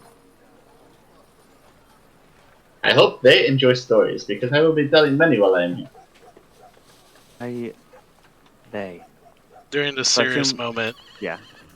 Juve sticks his hand out. Kai, smell this. God damn it. And the thing is, I would, because I fucking trust you. Flawless. Oh, God. It smells like your feet. If my feet smell like rotten flesh, we have a problem. I believe that is called gangrene, and you should get them looked at. If she's seen you, then they already know you're here. And if you need to find them, they'll find you. It's very cryptic. Oddly cryptic, but okay. Don't worry, if they find any of you, I will find them. Okay. If they find any of us, we will find each other. That sounds Thank much you. more pleasant. I like that Thank way you. more. The world Thank you for is helping us. the world is not very kind to things that are different. Kai pointedly looks down at his hands and like gives like a shrug, like kind of like a no shit. Like Reese, like, definitely fingers, like, the mask under his robe, like, Okay, yeah. so Kai, if you hold your hands up and kind of look at them, she will stop what she's doing, climb down off of her stool, and come over to you, this gnomish young lady, as you're looking at your hands. And that awkward pause, and she will reach up and take your hands. But sometimes different is beautiful. Oh. cute. And she'll fold your hands together and then go back to her desk. My bard mind immediately was going to say something back, but I realized that Kai has like a fucking 8 charisma. Not happening. So instead, I just stand there kind of awkwardly. I probably blush like I am like. Well, I don't know what color I would be, but you could see some rose in my cheeks for sure Definitely, because yeah. Sure. I'm gray, so I don't know what blushing looks like with that type of skin. But like, We'll go pinkish. It's fine. Yeah, definitely. I like to think the idea of of magma or lava under the first layer of cooled lava, right? So you get that like Yeah. grayish ash and then the glow under it. Yes. Well, thank you very much, and you can rest assured that we're not going to be out and about with these traits. We've all had our fair share of bad experiences. I There's a moment. not even throw it. Kind And then I of shrug nod. again. She nods. And don't forget, I know which plants can kill you. So be nice to them. And she's almost ashamed immediately that she said Don't. it. You can see it all over her face. I can assure you, don't worry. But I might be back tomorrow to help you with your potions. That would be nice. At the very least, I'd like to learn to do it. Ding, ding, ding, ding, ding, ding. Anyways, nice to see you. Yeah, We'll thank be you heading out.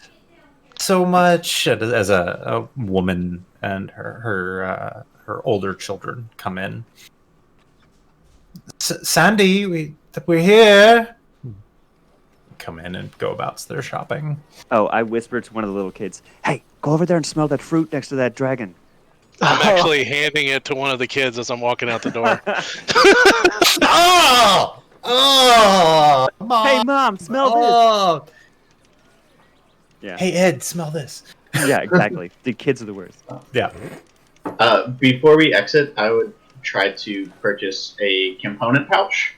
In my recent travels through the woods, I realized that I might need a special carrying thing for things that I just randomly pick up. So I would like a separate, smaller pouch with different with different little nodules in it. Okay. And if I could also have about 8 vials with wax stoppers, not unlike the ones you use Exactly. for mushrooms. So you just want a leather pouch? I would prefer it if it was watertight, if it could be sealed, so that the things I stuff inside it do not go bad. You should probably go see Christoph. I don't have anything like that right now. Anyway, I can get something, but it'll be a day or two. Does Do he you have a any more? reindeer?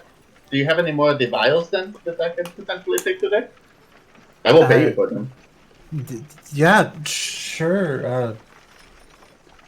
I literally don't even know what to charge for that. So we'll come back to that. You pay her. I'll tell you what later. Sure. Cool. She can take it off our bill. Right. She in debt to us now. We mushroom rich. So, Rich. so would you like to Got go that- to the that shroom money. summit? I figured we can grab some food in the inn and then head up. We have not eaten in the inn yet, have we? You had dinner We the had night breakfast before. and dinner. How was it to Jubei? Oh no, Um, he's like gonna Gordon Ramsay this place. acceptable. I have been waiting for it from the I have moment too. we set foot in this place. And he just takes over Dude, the kitchen. It's acceptable. It's Jubei's acceptable. No. It's that Jubei's- scene from Emperor's New Groove where Kronk becomes. No, I think it's more along the lines of Jubei's tavern nightmares. No, it's not that bad. It's not that bad. It's definitely like, It's I don't kicking wanna in with Jubei. I don't want to say it's tourist food, but Hey, some tourist food's awesome, dude. Yeah. Funnel cakes, bucket of cheese fries, deep fried Oreos. They have this thing where they make a cake that looks like noodles. Have you seen that before? Yeah. We call it a fontanelle cake. Jubei, knowing that we're going to stay here for a few days, something that he didn't take in mind as we were coming in, I will stop by the wagon, probably have Reese show me where it is, and any perishables that's not taken care of, like the pork is fine in the barrel. Any perishables that we have that could probably spoil while we're in the inn, I'm gonna take with me, and I'm gonna donate it to the kitchen okay. at the end. The spices and stuff like that will stay. Yeah. I think this is actually a great place for us to pick up next time. Sure. I would love to roleplay out that scene because I don't want to. I don't want to short you on that, but it is going on 11 o'clock here Eastern time. So I will make note. That's where we're doing it next time. So, are we saying that all of us have gone to the inn for lunch at this point, or like a late lunch? yeah. So daytime, it's going on 5-ish. Oh, okay. Some more early dinner. Yeah, early dinner. Early dinner. We'll Dinner. take some with us. There you go. But we'll pick up there next time. Okay. So I hope you guys enjoyed it. It was a fun evening. Yeah, it was great. And we're only going to be going back to that place to find out what the heck this stuff was. So many cool little things we learned here today at the end of all that. It's very cool. Hope you guys Dropping- enjoyed that. Dropping the idea of places of power is super cool. I'm very Yes. intrigued. Uh, That was a fun reveal. I was wondering how that would go. Awesome. Also, yeah, even though our rolls were garbage. I mean, I can't rob you of that. You just may not, the reveal might be a little different is all. Sailor So, doing lots of pondering that was not necessarily voiced tonight around many things. So Weird very things, excited. perhaps. Good. Very excited Good to RP. see what is going on. Wonderful. Would anybody like to lead us off for accolades this evening? Yeah, I would like to before someone takes mine. Okay. Mine goes to Sean. For number one, I love when people are super clever when it comes to mundane items like your oil and tinder. Super smart. Loved it, man. Very, very clever. So I was very really, appreciative of I really felt bad on that one, man. that. But also, He was going to do it regardless. If things but had also gone you're- slightly differently, Selu was going to help potentially with that. But Yeah. Anyway, I don't mean to interrupt. No, you're fine. But yeah, excellent job, man. And then I love the how will you narrate this when you're telling stories about it in the future? Your whole breakdown of that was really cool too. Thank you. Yep. It's fun playing a high int and high charisma character, Absolutely. Yep. not the doctor. Sean, do you want to go ahead and go next? I'd be happy to. I was in love with Jubei's interactions through the whole thing. Coming to life in the spy shop at the end versus the taking in the ambiance, being the eye of the storm, especially referencing meditation techniques. The idea of you referencing cooking techniques and also more like the meditative techniques as well is super cool as a dynamic of Jubei, and I guess like a personal niche of like teaching mindfulness to a bunch of my clients and doing stuff like that in the real life. It's nice to see some of that reflected in this D&D world as well. Oh, thank you. Thank you. Just going around my screen, Patrick. Mine goes to Selu because despite as a player like not wanting to do those things, him just like them running into the woods, just be like, I'm gonna find this thing. I was like, oh no, panic, like D&D panic, but also like, yeah, let's do this, and like it's just like everything is magical and wonderful to them no matter what, D&D and panic. I love it. It's just exploration for days, and that's my favorite part of D&D. The new things, all the new things, all the time. Yes. Something I'm loving about the new campaign too. It's all new. Selu or Jacob. So I'm gonna send that back the other direction. I adored Reese's interaction with the little light wolf and everything in that moment of even despite the bad roll, like continuing to try more things and do more and coming up with ideas and like taking whenever you had the reaction from the light spell on it and then like taking that and doing something playful with it to like try and mimic in different ways. I loved that interaction. It was super fun. Thanks, man. Last but certainly not least. You? That's you. No, that's you. I know.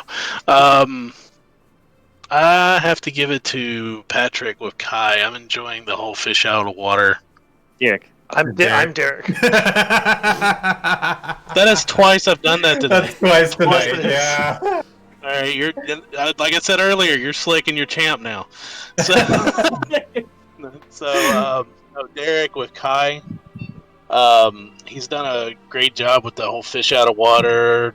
Someone not from society, and Thank I'm enjoying that. Same actually. This is a Awesome. departure of the characters I normally play. So It's been beautiful to watch. Yeah, well done. So I'm going to go in reverse order.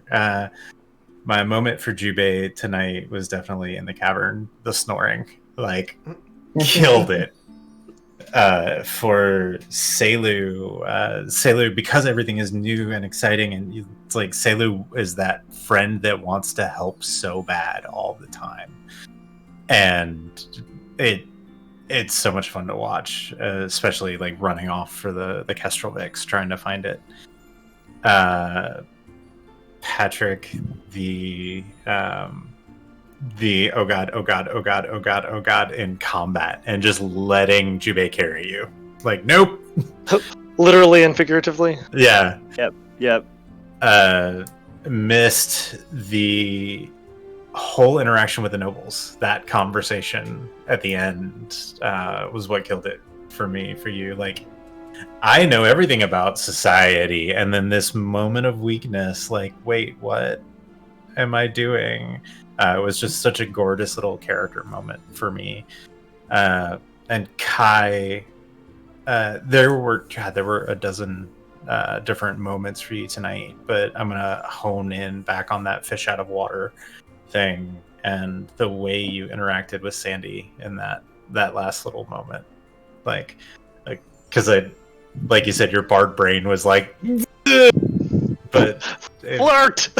yeah, but it was perfect. Thank you. And inspiration is really hard this week, actually. I